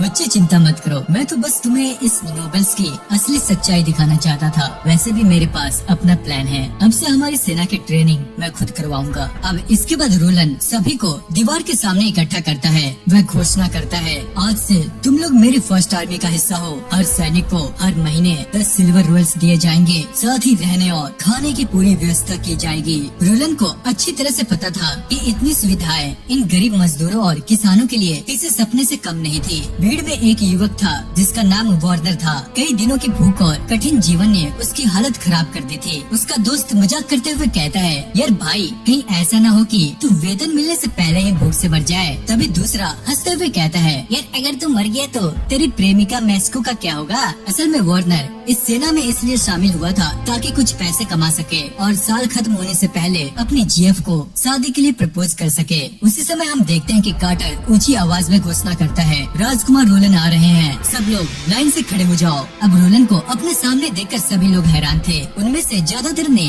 कभी किसी राजकुमार को इतने करीब से देखा ही नहीं था। रोलन सबकी तरफ देखते हुए कहता है, यह मत समझो कि तुम यहाँ सिर्फ पैसे कमाने आए हो, तुम यहाँ अपने घर, अपने परिवार और अपनी जमीन की रक्षा करने आए हो। अब से तुम लोग फर्स्ट आर्मी के सैनिक हो। ट्रेनिंग आसान नहीं होगी, लेकिन मेहनत का इनाम भी मिलेगा। जो लोग सबसे अच्छा प्रदर्शन करेंगे उन्हें खाने में एक अतिरिक्त अंडा मिलेगा। अब एक एक्स्ट्रा अंडे का नाम सुनते ही सभी के चेहरे खिल जाते हैं। गरीब लोगों के लिए अंडा भी एक तरह किसी सोने से कम नहीं था। इसके बाद रोलन शहर के सबसे बेहतरीन शिकारी आयरन एक्स को सबके सामने लाता है और घोषणा करता है, आज से तुम्हारी ट्रेनिंग की जिम्मेदारी आयरन एक्स की होगी। हालांकि कार्टर इस फैसले से पूरी तरह संतुष्ट नहीं दिखता, लेकिन वह चुप रहता है। जो भी अच्छा प्रदर्शन करेगा उसे प्रमोशन मिलेगी। यहाँ किसी की हैसियत उसके जन्म से नहीं बल्कि उसकी मेहनत से तय होगी। अब इसके बाद आयरन एक्स अपनी पहली ट्रेनिंग शुरू करता है। वह कहता है, पहला टेस्ट बहुत आसान है, तुम सबको सिर्फ 30 मिनट तक बिना हिले डुले सीधे खड़े रहना है। जो ये कर लेगा उसे एक अतिरिक्त अंडा और एक गिलास दूध मिलेगा। अब शुरुआत में सभी को यह काम बेहद आसान लगता है, लेकिन कुछ ही मिनटों बाद लोगों की टांगे कांपने लगती है, पीठ दर्द करने लगती है और पसीना भी बहने लगते हैं। वार्नर भी पूरी ताकत लगाकर अपनी जगह पर खड़ा रहता है। वह हार नहीं मानना चाहता क्योंकि उसके सपने और उसका फ्यूचर इसी सेना से जुड़े हुए थे। अब 30 मिनट पूरे होने तक लगभग हर किसी की हालत बहुत ही ज्यादा खराब हो चुकी थी। फिर भी अधिकांश लोग डटे रहते हैं। हालांकि वे बेहद थक चुके थे, लेकिन उनके मन में उत्साह भी था। उन्हें लग रहा था कि शायद पहली बार कोई उन्हें सिर्फ मजदूर नहीं बल्कि भविष्य के सैनिकों की तरह देख रहा है। रोलन द्वारा बनाई गई नई सेना की ट्रेनिंग लगातार जारी थी। पहले दिन की ट्रेनिंग खत्म होने के बाद आयरन ने अपनी रिपोर्ट कार्टर को दी। दोनों साथ काम तो कर रहे थे, लेकिन उनके बीच अभी तक कोई खास तालमेल नहीं बना था। उधर नए भर्ती हुए सैनिक आपस में बात कर रहे थे। उन्हें अब भी यकीन नहीं हो रहा था कि कोई नोबल सच में अपने वादे पूरे करेगा। आखिर अब तक उन्होंने सिर्फ झूठ और शोषण ही देखा था। लेकिन तभी कार्टर वापस आ गया और सबको बताया कि उन्होंने ट्रेनिंग पूरी की है और उन्हें एक एक अंडा मिलेगा। अब ये सुनकर सबके चेहरे खिल उठते हैं। हालत ये भी थी कि कुछ लोगों ने तो पूरे साल अंडा ही नहीं खाया था। फिर कार्टर ने दूसरा राउंड शुरू कर दिया। इस बार शर्त और भी ज्यादा कठिन थी। अगर सभी लोग 30 मिनट तक बिना हिले खड़े रहे तो सभी को 2 अंडे मिलेंगे, लेकिन अगर एक आदमी भी फेल हुआ तो किसी को कुछ नहीं मिलेगा। अब ट्रेनिंग के दौरान कार्टर ने रोलन से अपनी चिंता जाहिर की। उसने कहा कि ये लोग बहुत वीक है। जब इनके सामने असली डिमोनिक बीस्ट आएंगे तो ये लड़ने के बजाय भाग जाएंगे, और वैसे भी सिर्फ खड़े रहने से कोई सैनिक कैसे बन सकता है। क्या सच में आयरन एक्स को इनका कप्तान बनाया जाएगा? अब रोलन उससे पूछता है कि क्या तुम्हारे पास 2 महीने में इन्हें मजबूत योद्धा बनाने का कोई और तरीका है? हम देखते हैं कि कार्टर उसे तुरंत मना कर देता है। एक असली नाइट तैयार करने में कम से कम 5 साल लगते हैं। अब रोलन यहाँ पर स्माइल करता है। वह कहता है कि यही तो बात है, मैं इन्हें नाइट या तलवारबाज बनाने की कोशिश ही नहीं कर रहा, मैं इन्हें राइफलमैन बनाना चाहता हूँ। कार्टर को उसकी बात समझ ही नहीं आई, लेकिन रोलन ने कहा कि समय आने पर वो सब समझ जाएगा। उसके अनुसार सबसे शक्तिशाली सेना वह नहीं होती जिसके सैनिक सबसे ताकतवर हो, बल्कि वह होती है जिसके सैनिक सबसे ज्यादा एजुकेटेड और अनुशासित हो। दोपहर में सभी सैनिक खाना खा रहे थे। उन्हें वादा किया गया अंडा भी उन्हें मिल चुका था। इसी बीच कार्टर ने तीसरे राउंड की घोषणा कर दी। अब सभी को लंबी दौड़ लगानी थी। अगर कोई थक जाए तो बाकी उसे कंधे पर उठाकर उसे मंजिल तक ले जा सकते थे, और अगर पूरी टीम सफल रही तो रात में एक और अंडा उन्हें मिलेगा। अबे ये क्या चल रहा है, अंडों की गेम खेल रहे हो क्या? अब यहाँ पर हम देखते हैं कि आयरन भी हैरान था कि आखिर ये कैसी ट्रेनिंग है, लेकिन आदेश प्रिंस का था इसलिए किसी ने सवाल ही नहीं किया। अब घंटों दौड़ने के बाद सभी की हालत बहुत ही ज्यादा टाइट हो चुकी थी। इसी दौरान वार्नर थककर गिर पड़ता है, लेकिन उसके साथियों ने उसे छोड़ने की बजाय उसे उठाया और अपने साथ लेकर दौड़ गए। अब जब ट्रेनिंग खत्म हुई तो पता चला कि 3 लोग पीछे रह गए हैं, लेकिन कुछ देर के बाद वो भी वार्नर को सहारा देते हुए पहुंच गए। यही वह चीज थी जो रूलन देखना चाहता था। वह सिर्फ सैनिक नहीं बना रहा था, वह एक ऐसी यूनिट बना रहा था जो एक दूसरे के लिए जान देने को तैयार हो। रात में सभी लोग खाना खाकर आराम ही कर रहे थे, तभी कार्टर ने अचानक नाइट ट्रेनिंग की घोषणा कर दी। हम देखते हैं कि आयरन तक हैरान रह गया, लेकिन कार्टर ने कहा कि इसे एक इमरजेंसी ड्रिल समझो। दूसरी तरफ रूलन अपने कमरे में वापस लौटता है। वहाँ हमेशा की तरह नाइटिंगेल उसका इंतजार कर रहे थे और आते ही उसने बताया कि वह उसका खाना पहले से ही खा चुकी है। अब रूलन ने मजाक में कहा कि कम से कम एक प्रिंस की थोड़ी इज्जत तो कर लिया करो यार। पर इस पर नाइटिंगेल नाटक करते हुए कहती है, क्या इतना काफी है महाराज आपके लिए, या फिर आपके पैर भी दबा दूं, इससे आपकी पूरी थकान भी चली जाएगी। आगे हम देखते हैं कि रूलन हंसकर अपने ब्लूप्रिंट्स पर काम करने लग जाता है। नाइटिंगेल को अब भी समझ नहीं आ रहा था कि वह शहर पर इतना पैसा क्यों खर्च कर रहा है, लेकिन रूलन का जवाब साफ था। वह सिर्फ वर्तमान नहीं देख रहा था, वह आने वाले फ्यूचर की नींव रख रहा था। जब नाइटिंगेल ने पूछा कि भूखे लोगों को पढ़ाई लिखाई से क्या फायदा होगा, तब रूलन कहता है कि ज्ञान ही वह चीज है जो इंसान को सिर्फ जिंदा रहने से आगे बढ़कर किसी मकसद के लिए लड़ना सिखाती है। अब हम देखते हैं कि पूरी रात काम करने के बाद आखिरकार उसका नया ब्लूप्रिंट रेडी हो जाता है। साथ ही उसके बगल में एक छोटा सा धातु का सामान भी रखा था। रूलन उसे उठाता है और हाथ में पकड़ी छोटी सी गोली को देखते हुए स्माइल करता है। बस यही चाहिए था, यही इस दुनिया को बदलेगा। अब अगले दिन हम देखते हैं कि वह कार्टर और आयरन को जंगल में लेकर जाता है। वहाँ उसने उन्हें अपने जीवन का सबसे बड़ा इन्वेंशन दिखाता है, एक ऐसा हथियार जिन्हें देखकर दोनों कुछ समझ ही नहीं पाते। यह है राइफल। यह एक लंबी दूरी का हथियार है जो दूर खड़े दुश्मन को भी एक ही वार में मार सकता है। क्या ये तीर कमान जैसा है? नहीं, इसे चलाने में समय जरूर लगता है, लेकिन इसकी ताकत तीर कमान से कई गुना ज्यादा है। इसके बाद वह उन्हें गन पाउडर दिखाता है और विस्तार से समझाना शुरू करता है कि राइफल को कैसे लोड किया जाता है और इसे इस्तेमाल कैसे किया जाता है। वो दोनों को सही तरीके से राइफल पकड़ना सिखाता है और सामने रखे एक भारी लोहे के आर्मर को निशाना बनाने को कहता है। अब जैसे ही वो गोली चलाते हैं, गोली सीधा आर्मर को चीरते हुए आर पार निकल जाती है। ये देखकर कार्टर और आयरन दोनों की आंखें फटी की फटी रह जाती है। अब उन्हें समझ आ गया था कि आखिर रूलन सैनिकों को घंटों खड़े रहने, अनुशासन सिखाने और टीम वर्क की ट्रेनिंग क्यों दे रहा था। उसे तलवारबाज नहीं चाहिए थे, उसे ऐसे सैनिक चाहिए थे जो आदेश मान सके, लाइन बनाकर खड़े रह सके और सही समय पर राइफल चला सके। यार ये राइफल तो कमाल की है, लेकिन आपने अब तक कितने राइफलें बनाई हैं? फिलहाल सिर्फ 2, और अगर सब ठीक रहा तो डिमोनिक पीरियड से पहले शायद 2 और बना पाऊँ। अब ये सुनकर कार्टर थोड़ा उदास हो जाता है। 4 राइफलें पूरे सेना के लिए बहुत कम थी, लेकिन हम देखते हैं कि रूलन को इसकी चिंता नहीं थी। सुनो, हथियार सिर्फ एक साधन होते हैं, असली ताकत भरोसे, अनुशासन और वफादारी में होती है। एक सच्चा योद्धा ही किसी हथियार की पूरी क्षमता निकाल सकता है। अब इसके बाद उसने दोनों के हाथों में एक एक राइफल थमा दी और बोला, आज से बॉर्डर सिटी का एक हिस्सा तुम दोनों के हाथ में है। अब आगे हम देखते हैं कि कार्टर और आयरन तुरंत उसके सामने घुटनों पर बैठ जाते हैं। उन्होंने उसे वचन दिया कि आखिरी सांस तक शहर और उसकी लोगों की रक्षा करेंगे। दूसरी तरफ लॉन्गसोंग फोर्ट्रेस में ड्यूक का चापलूस वॉरिस लगातार बॉर्डर सिटी की खबरें पहुंचा रहा था। वह बता रहा था कि कैसे रूलन ने एक बड़ी दीवार बना ली है और मिलिशिया आर्मी में बड़ी संख्या में लोगों की भर्ती कर ली है। लेकिन ड्यूक रियान को ये सब बस मजाक जैसा लग रहा था। एक दीवार और कुछ किसान मेरी चिंता का कारण नहीं बन सकते। उसे अभी यकीन नहीं था कि बॉर्डर सिटी कभी उसके लिए खतरा नहीं बन सकती। अब कुछ दिनों बाद मिलिशिया आर्मी की ट्रेनिंग और भी ज्यादा डिफिकल्ट हो चुकी थी। अब धीरे धीरे लोगों के अंदर बदलाव दिखने लगे थे। जो किसान और मजदूर पहले मुश्किल से खड़े हो पा रहे थे, वहीं अब घंटों की ड्रिल और दौड़ पूरी कर रहे थे। उसी दौरान कैप्टन ग्रेहुड ये सब देख रहा था। उसे एहसास होने लगा कि यह ट्रेनिंग बेकार नहीं है। अगर इसी तरह चलता रहा तो यह आम लोग भी असली सैनिक जैसे बन सकते हैं। याद रहे, ग्रे उन्हीं कप्तानों में से एक था जिन्हें रूलन ने पहले बुलाया था और जो उससे बात करते समय डर के मारे कांप रहा था। अब एक दिन उसकी मुलाकात दूसरे कप्तान ब्रायन से हुई। ब्रायन ने उसे सलाह दी कि वह भी मिलिशिया आर्मी में शामिल हो जाए। वह कहता है, तुम्हारी तलवारबाजी काफी अच्छी है, अगर तुम शामिल हो जाओ तो प्रिंस जरूर प्रभावित होंगे, शायद तुम्हें नाइट भी बना दे। लेकिन ग्रे की सबसे बड़ी कमजोरी उसका आत्मविश्वास था। उसे खुद पर भरोसा नहीं था, इसलिए उसने यह कहकर मना कर दिया कि फिलहाल सिटी गार्ड की नौकरी ही उसके लिए काफी है। अब दोनों बात करते करते जंगल के अंदर एक पुरानी घर जैसे जगह पर पहुंच गए। वहाँ कई हथियारबंद लोग मौजूद थे,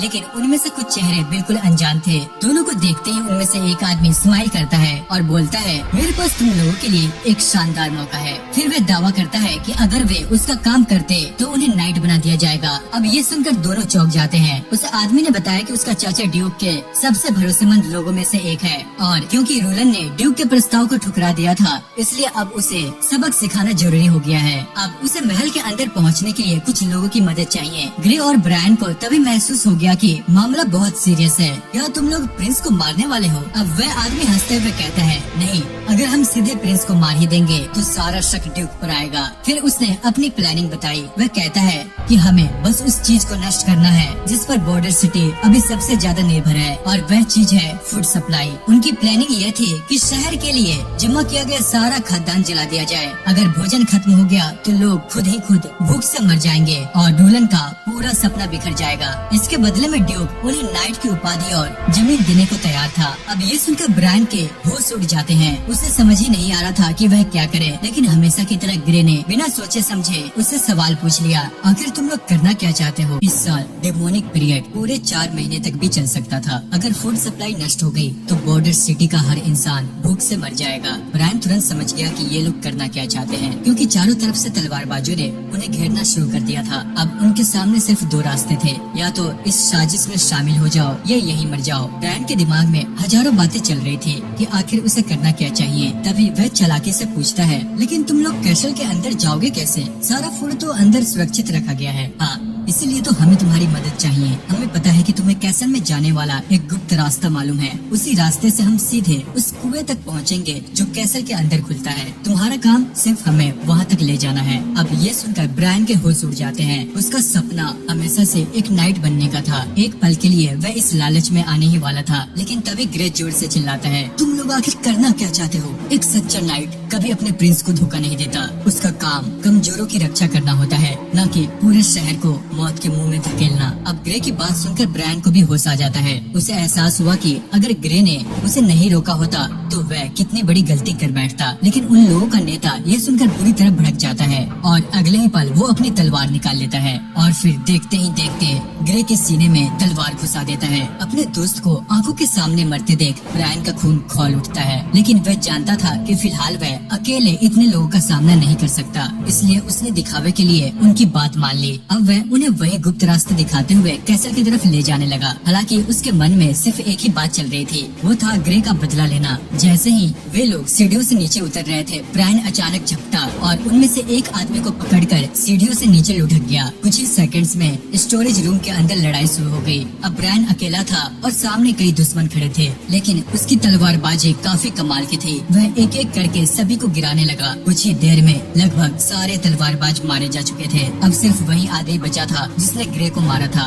अब हम देखते हैं कि ब्रायन बदला लेने के लिए तलवार उठाता है, लेकिन तभी पीछे से एक और आदमी हमला कर देता है। उसकी तलवार सीधे ब्रायन के शरीर में घुस जाती है। फिर वह अपना मास्क हटाकर कहता है, शायद तुम मुझे पहचानते होगे, मैं हूँ लॉर्ड वाइपर, लॉन्गसॉन्ग फोर्ट्रेस का सबसे ऊंचे दर्जे का नाइट। आज तुम्हारा मरना तय है और मजे की बात यह है कि तुम्हारी मौत के बाद सारा इल्जाम भी तुम पर ही आएगा। सब यही मानेंगे कि तुमने अपने प्रिंस के साथ विश्वासघात किया और हमें कैसल के अंदर घुसने दिया। हम देखते हैं कि ब्रायन ये सब सुनकर बहुत ही ज्यादा गुस्से में आ जाता है, लेकिन फिर भी वह हार नहीं मानता और वाइपर पर अटैक करता है। लेकिन वाइपर को उससे काफी ज्यादा एक्सपीरियंस था। वह अपने खास युद्ध कौशल का इस्तेमाल करके ब्रायन को और भी ज्यादा गंभीर रूप से घायल कर देता है। अब जब वाइपर आखिरी वार करने ही वाला था, तभी ग्रे को मारने वाला आदमी उससे कहता है, रुको, इसे मैं अपने हाथों से मारूंगा। वह ब्रायन को बेहद दर्दनाक मौत देना चाहता था। ब्रायन को भी लगने लगा था कि अब उसका अंत निश्चित है। वह मन ही मन अपने दोस्त ग्रे से माफी मांगता है कि वह उसका बदला नहीं ले पाया, लेकिन तभी उसे अपने पास एक लड़की बैठी हुई दिखाई देती है और वह और कोई नहीं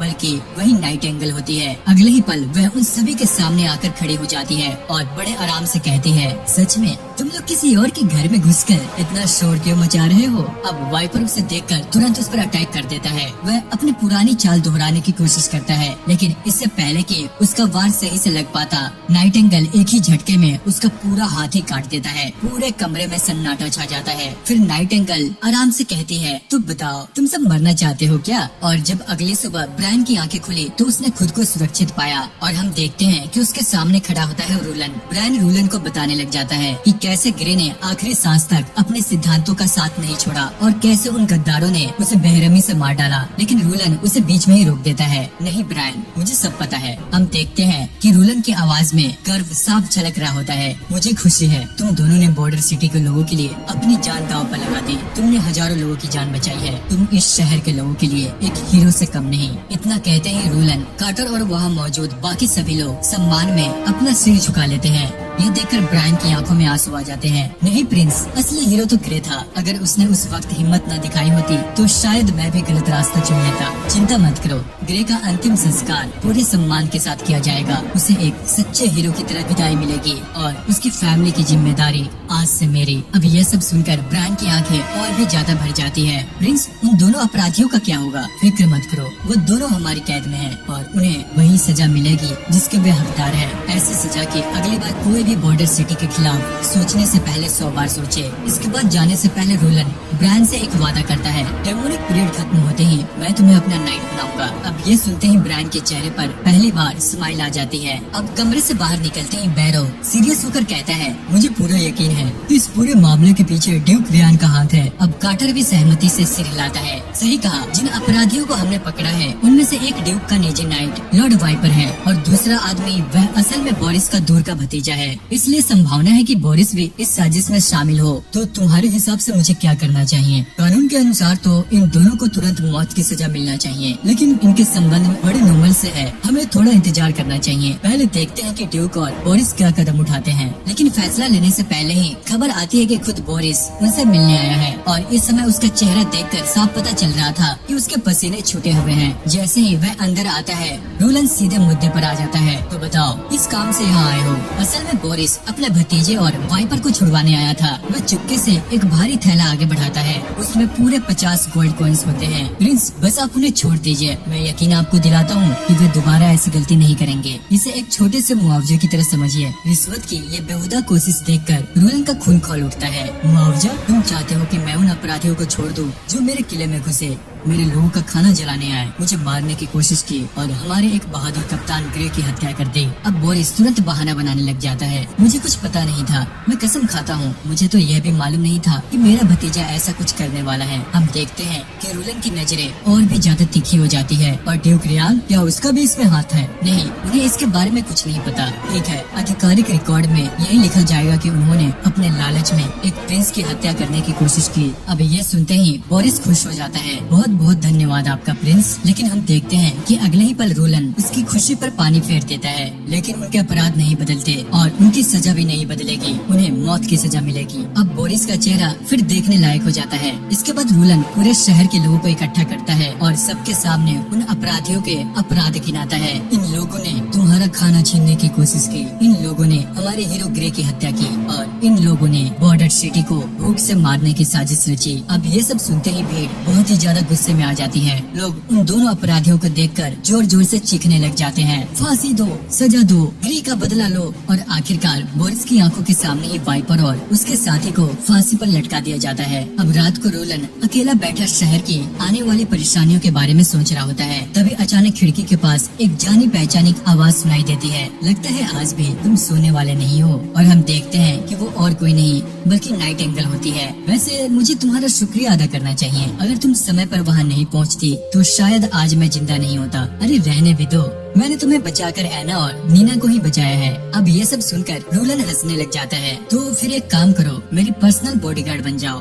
कम से कम तुम्हें हर बार खिड़की तोड़कर अंदर तो नहीं आना पड़ेगा। अब ये सुनकर वो उसे घूरने लग जाती है। मंथली सैलरी कमाओगे, वीकेंड्स पर छुट्टी मिलेगी, ऊपर से पेड लीव भी। क्या तुमने अभी अभी एक लेबर लॉ भी बना दिए? एक बात बताओ रूलन, तुम इतने बड़े हाइपोक्रिट क्यों हो? हाई क्लास नोबल्स को भगवान के नाम पर फांसी दे रहे हो, लेकिन विचेस को सबसे छुपाकर बचा रहे हो, जबकि चर्च के नियमों के मुताबिक तो उन्हें जिंदा रहने का अधिकार ही नहीं है। देखो सीधी सी बात है, चर्च करप्ट हो चुका है। ये बात लगभग हर कोई जानता है, लेकिन मानने की हिम्मत नहीं किसी में। मेरी नजर में कानून भले अंधा हो सकता है, लेकिन न्याय नहीं। मैं सिर्फ वही कर रहा हूँ जो मेरे लोगों के लिए सही है। और अगर भगवान भी इसे नहीं समझ सकते, फिर वे भगवान कहलाने के लायक नहीं। हम देखते हैं कि ये सब सुनकर वो कुछ पल के लिए चुप हो जाती है। वह रोलन को ऐसे देख रही थी जैसे पहली बार उसे समझने की कोशिश कर रही हो। उसके मन में बस एक ही ख्याल चल रहा था कि यह किसी राजकुमार की सोच नहीं हो सकती, यह किसी क्रांति की शुरुआत है। अब कुछ दिनों के बाद ब्रायन ग्रे की कब्र पर पहुंचता है। उसके हाथ में फूल का एक गुलदस्ता था। वह कब्र के सामने घुटनों के बल बैठकर कुछ कहता है।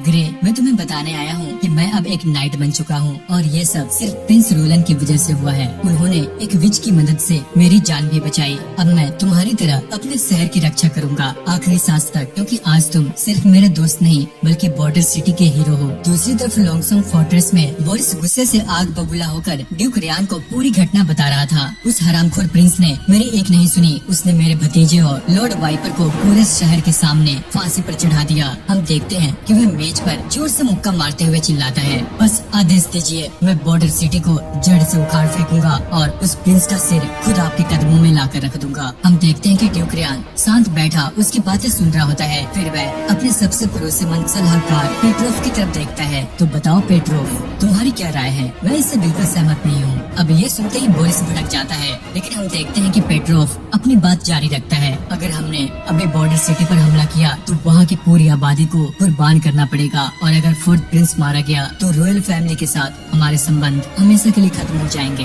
तुम सच में कायर हो तो क्या हम अपनी बेइज्जती भूल जाए? हम देखते हैं कि पेट्रोफ यहाँ पर शांत होता है। युद्ध जीतना आसान है लेकिन उसके बाद के परिणाम झेलना मुश्किल। ये बात ड्यूक को भी लॉजिकल लगती है। तो तुम्हारे पास कोई और बेहतर योजना है? 3 तरीके हैं। पहला, उनकी सारी फूड सप्लाई काट दो, वो कि इंसान को तलवार से भी जल्दी मारती है। दूसरा, बॉर्डर सिटी के सभी रास्ते बंद कर दो ताकि उन्हें कोई मदद न मिल सके। और तीसरा, सबसे आसान तरीका, डेमोनिक पीरियड का इंतजार करो। अगर डेमोनिक बेस्ट उन्हें खत्म कर देते हैं तो हमें कुछ करने की जरूरत ही नहीं पड़ेगी, और अगर रोलन किसी तरह बच भी गया तो हम उसे बाद में खत्म कर देंगे और सारा दोष मॉन्स्टर्स पर डाल देंगे। अब ये सुनकर ड्यूक के चेहरे पर स्माइल आ जाती है। सच कहे तो अभी तक रोलन को टक्कर देने वाला कोई था तो वह सिर्फ पेट्रोफ ही था। उधर बॉर्डर सिटी में रोलन एक ऐसा कदम उठाने वाला था जो पूरी दुनिया बदल सकता था। उसने अपने सबसे भरोसेमंद लोगों को बुलाया और उनके सामने लोहे की एक विशाल मशीन रख दी। फिर उसने एना से कहा, इसे एक्टिवेट करो। एना ने अपना फायर मैच का इस्तेमाल किया और अगले ही पल मशीन के अंदर मौजूद पानी उबलने लगा। चारों तरफ लगे गियर घूमने लगे, ऊपर से भाप के मोटे बादल निकलने लगे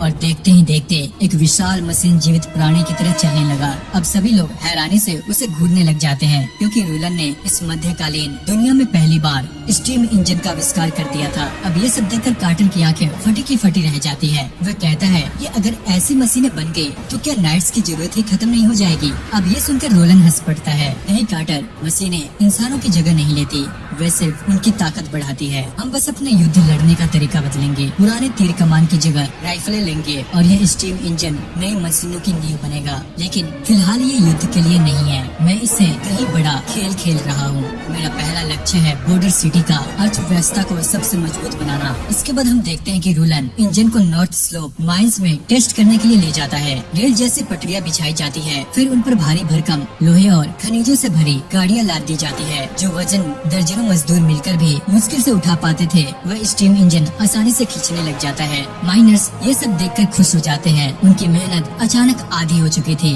प्रोडक्शन कई गुना बढ़ने वाला था, लेकिन रोलन सिर्फ आविष्कारक ही नहीं था, वह एक इंजीनियर भी था और वह अच्छी तरह जानता था कि great power comes with great responsibility. अगर इसमें विस्फोट हो जाता तो सैकड़ों लोग एक ही पल में मारे जा सकते थे। इसलिए उसने तुरंत नए सेफ्टी प्रोटोकॉल लागू किए, तेज सायरन, इमरजेंसी एग्जिट और कई सुरक्षा नियम, ताकि किसी भी दुर्घटना से पहले लोगों को चेतावनी मिल सके। अब बॉर्डर सिटी में एक नए युग की शुरुआत होने वाली थी, एक ऐसा इंडस्ट्रियल रिवॉल्यूशन जिसके बारे में किसी को अंदाजा भी नहीं था कि वह आखिर कहां जाकर रुकेगा। इधर कैसल में नीना अपने आने वाले डेमोनिक पोजेशन को लेकर काफी डरी हुई थी। उसने बचपन से ही विचेस के बारे में कई डरावनी कहानियां सुनी थी, लेकिन उसकी नजर में एना बाकी सबसे अलग थी, क्योंकि एक समय ऐसा था जब एना को लगता था कि मौत ही उसकी आजादी का एकमात्र रास्ता है। लेकिन फिर उसकी मुलाकात रोलन से हुई और उसकी पूरी जिंदगी ही बदल गई। एना नीना के पास बैठकर उसे समझाते हुए कहती है, डरने की बजाय जीने की कोई वजह ढूंढो, चाहे वह वजह सिर्फ जिंदा रहना ही क्यों न हो, लेकिन इंसान के पास एक वजह जरूर होनी चाहिए। आप सही कह रही हैं, इसलिए मैं अभी यहीं रहकर सिर्फ प्रिंस की मदद करना चाहती हूँ। तभी कार्टर अचानक भागते हुए वहाँ पहुँचता है और बताता है कि एक मजदूर ने सेफ्टी प्रोटोकॉल का पालन नहीं किया, जिसकी वजह से हाई प्रेशर स्टीम सीधे उसके चेहरे पर जा लगी। उसकी हालत इतनी गंभीर थी कि शायद वह रात तक भी जिंदा न बच पाए। यही कारण था कि रोलन ने तुरंत नीना को बुलाने का आदेश दिया। अब बैरो इस फैसले का विरोध करते हुए कहता है, यह सही ही नहीं है। अगर माइनस को पता चल गया कि नीना एक विच है तो हमारी सारी सच्चाई बाहर आ जाएगी। मुझे अब इसकी परवाह नहीं है। किसी की जान बचाना राज छुपाने से कहीं ज्यादा जरूरी है। कुछ देर के बाद कार्टर नीना को लेकर उस घायल मजदूर के पास पहुंचता है। उसकी हालत देखकर नीना खुद घबरा जाती है। उसका चेहरा और शरीर बुरी तरह से झुलस चुका था। तब रूलन उसके कंधे पर हाथ रखकर कहता है, बस इसे एक घायल जानवर समझो और उसकी मदद करो। हम देखते हैं कि नीना धीरे धीरे अपना हीलिंग मैजिक इस्तेमाल करना शुरू करती है। देखते ही देखते मजदूर की जली हुई त्वचा ठीक होने लगती है। उसके घाव भरने लग जाते हैं और कुछ ही मिनटों में उसका पूरा शरीर लगभग स्वस्थ हो जाता है। अब ये नजारा देखकर आसपास खड़े सभी माइनर्स हैरान रह जाते हैं। ये तो जादू है। नहीं, ये लड़की जरूर एक विच है। अब चारों तरफ फुसफुसाहट शुरू हो जाती है। तभी रोलन आगे बढ़कर ऊंची आवाज में कहता है, अपनी आंखें खोलकर देखो, अभी अभी इस विच ने एक इंसान की जान बचाई है। विचेस कभी दुश्मन थी ही नहीं। असली दुश्मन तो वो लालची नोबल्स और भ्रष्ट चर्च हैं, जो सालों से हमें धोखा देते आ रहे हैं। अब ब्रायन की बात सुनकर लोगों की सोच धीरे धीरे बदलने लग जाती है। लेकिन तभी बैरो एक नई खबर लेकर आता है। प्रिंस, एक समस्या हो गई है। नीना के पिता यहाँ आ गए हैं। उन्हें पता चल चुका है कि उनकी बेटी एक विच है। अब रोलन तुरंत एना को नीना के साथ अंदर भेज देता है और खुद बैरो और कार्टर के साथ नीना के पिता से मिलने पहुँच जाता है। जैसे ही वे सामने आते हैं, नीना के पिता गुस्से में चिल्ला उठते हैं, मेरी बेटी मुझे वापस दे दो। उन्हें लगा था कि रोलन ने नीना को उसकी विच शक्तियों की वजह से कैद कर लिया है। गुस्से में वे अपनी तलवार तक निकाल लेते हैं। अब कार्टर तुरंत रोलन के सामने आकर खड़ा हो जाता है। मुझे चर्च की परवाह नहीं है। अगर मेरी बेटी को कुछ हुआ तो मैं किसी भी हद तक जा सकता हूँ। अब हम देखते हैं कि सिचुएशन इतनी बिगड़ जाती है कि कार्टर और वे लगभग लड़ने ही वाले होते हैं। आप गलत समझ रहे हैं। मैंने नीना को कैद नहीं किया है। मैं उसकी रक्षा कर रहा हूँ, बल्कि मैं तो उसकी शक्तियों को बेहतर तरीके से इस्तेमाल करना सीख रहा हूँ। उसी समय एना नीना को लेकर वहाँ पर पहुँच जाती है। अपनी बेटी को सुरक्षित देखकर उसकी आंखों में आंसू आ जाते हैं। इसके बाद माहौल थोड़ा शांत हो जाता है और वे रोलन को एक पुरानी घटना बताते हैं। जब नीना बहुत छोटी थी तब उसने एक घायल बिल्ली को ठीक कर दिया था। उसी दिन मुझे समझ आ गया था कि वह एक विच है, लेकिन मैंने कभी उसे मॉन्स्टर नहीं समझा। वह मेरी बेटी है और हमेशा रहेगी। रोलन उनसे कहता है, अब यह बात ज्यादा समय तक छुपी नहीं रहेगी, इसलिए बेहतर होगा कि नीना यहीं बॉर्डर सिटी में रहे। डेमोनिक पीरियड के दौरान उसका हीलिंग मैजिक हजारों लोगों की जान बचा सकता है। लेकिन हम देखते हैं कि उसके पिता साफ इनकार कर देते हैं। वह सिर्फ एक छोटी बच्ची है। मैं उसे यहाँ से दूर ले जाऊंगा और उसकी शक्तियों को दुनिया से छिपा कर रखूंगा। सुनिए, प्रॉब्लम सिर्फ डेमोनिक बीस्ट ही नहीं, जल्द ही ड्यूक भी हमारे खिलाफ कदम उठाएगा। और सच कहूँ तो एना और नीना की मदद के बिना मैं यह लड़ाई नहीं जीत सकता। तभी हम देखते हैं कि कार्टर कुछ माइनर्स को लेकर कमरे में आ जाता है। उनमें वही मजदूर भी मौजूद था जिनकी जान कुछ देर पहले नीना ने बचाई थी। नीना के पिता को लगता है कि अब सब लोग उनकी बेटी को दोष देंगे, लेकिन अगले ही पल सभी माइनर्स उनके सामने घुटनों के बल बैठ जाते हैं। मिस नीना, आपका ये एहसान मैं जिंदगी भर नहीं भूलूंगा। चर्च ने हमें सालों तक धोखे में रखा, लेकिन आज आपने हमारी जान बचाई है। हम देखते हैं कि बाकी माइनर्स भी उसका समर्थन करते हैं। ये देखकर नीना और उसके पिता दोनों की आंखें भर जाती हैं, क्योंकि शायद पहली बार किसी समाज ने एक विच को एक्सेप्ट किया था। उसी पल नीना के पिता को एहसास होता है कि जिस शक्ति को वह अब तक अभिशाप समझते आए हैं, वह दरअसल एक वरदान थी। इसके बाद रोलन उन्हें अकेले में बात करने के लिए महल के गार्डन में ले जाता है और यहीं से वह अपनी सबसे बड़ी और सबसे खतरनाक मनोवैज्ञानिक चाल चलने वाला था। रोलन पैरों को कोई आदेश नहीं देता, बल्कि वह उसकी आत्मा, उसके सम्मान और उसके पूरे अस्तित्व को ही छू लेता है। वह बैरन को उसके पिता की याद दिलाते हुए कहता है, तुम्हारे पिता एक महान और दिग्गज नाइट थे। वो अकेले खुले मैदान में एक विशाल डेमोनिक बीस्ट के सामने डटकर खड़े रहे थे और आखिरी सांस तक लड़े थे। और मैं अच्छी तरह से जानता हूँ कि तुम उन आराम मतलब नोबल्स जैसे बिल्कुल नहीं हो। आज तुम भी भारी आर्मर पहनते हो, तलवार साथ रखते हो और तुम्हारी हाथों की लकीरें साफ बता रही है कि तुमने जिंदगी भर कितनी लड़ाइयाँ लड़ी है। मुझे तुम्हारे जैसे इंसान की जरूरत है। क्या तुम कठिन समय में मेरे साथ लड़ोगे? अब ये सुनकर बैरो कुछ पल के लिए चुप हो जाता है, क्योंकि वह यहाँ नीना को लेकर बॉर्डर सिटी छोड़ने आया था, किसी युद्ध में शामिल होने नहीं। लेकिन रोलन उसकी मन की दुविधा समझ चुका था। अगर किसी भी नोबल्स को पता चल गया कि नीना एक विच है, तो वे बिना सोचे समझे उसकी जान लेने की कोशिश करेंगे। लेकिन अगर वह यहाँ हमारे साथ रही तो एक दिन यही लोग उसे अपना रक्षक फरिश्ता मानेंगे। वह आगे कहता है, मैं खुद फ्रंट लाइन पर लड़ूंगा और अगर किसी भी वक्त इस शहर पर खतरा आया तो सबसे पहले नीना को सुरक्षित बाहर निकाला जाएगा। यह मेरा तुमसे वादा है। जब खुद एक प्रिंस सामने खड़े होकर ऐसा वादा करे तो उसे ठुकराना आसान नहीं होता। बैरन की आंखें नम हो जाती है। उसे एहसास हो जाता है कि वह अपनी बेटी को हमेशा डर के साए में नहीं रख सकता। आखिरकार वह अपने घुटनों पर बैठ जाता है और उनसे कहता है, प्रिंस, आज से मेरी तलवार मेरी जान और मेरी वफादारी सब कुछ आपका है। अब वहीं इधर सर्दियां दरवाजे पर दस्तक दे चुकी थी। पूरा बॉर्डर सिटी युद्ध सत्र पर तैयारियों में जुट गया था। मजदूर दिन रात ओवरटाइम कर रहे थे। मिलिशिया आर्मी लगातार कठिन ट्रेनिंग ले रही थी। लोहार राइफल्स और हथियार बनाने में लगे हुए थे। माइनर्स खदानों से ज्यादा संसाधन निकाल रहे थे। ये सिर्फ एक दीवार नहीं थी जो बन रही थी, बल्कि लोहे का एक ऐसा किला तैयार हो रहा था जो आने वाले डेमोनिक पीरियड का सामना कर सके।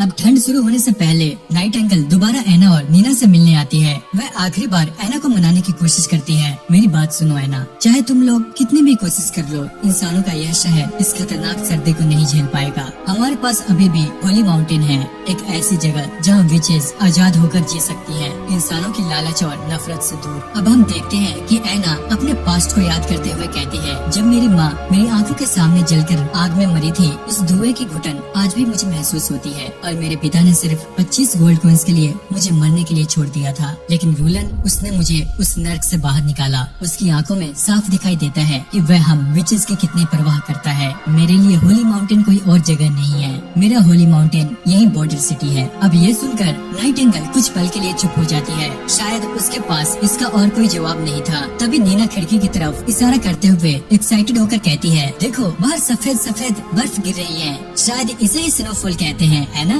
अब सबकी नजरें खिड़की की तरफ जाती है और सचमुच बाहर आसमान की पहली बर्फ गिरनी शुरू हो चुकी थी। सफेद बर्फ की चादर धीरे धीरे पूरी धरती को ढक रही थी, लेकिन यह सिर्फ बर्फबारी नहीं थी, यह एक संकेत था। डेमोनिक पीरियड आधिकारिक तौर पर शुरू हो चुका था। अब इंसानों, विचेस और रूलन के सपनों की असली परीक्षा शुरू होने वाली थी। और दोस्तों, इसी के साथ इस सीजन की स्टोरी यहीं पे खत्म होती है। तो अगर आप जानना चाहते हो कि क्या रूलन अपनी इंडस्ट्रियल रिवॉल्यूशन वाली दुनिया को बचा पाएगा या डेमोनिक बेस्ट इस दीवार को तोड़ पाएंगे, और क्या विचेस को आखिरकार इस दुनिया में अपनी जगह मिलेगी, तो चैनल को सब्सक्राइब करके जरूर रखना, क्योंकि कहानी अभी खत्म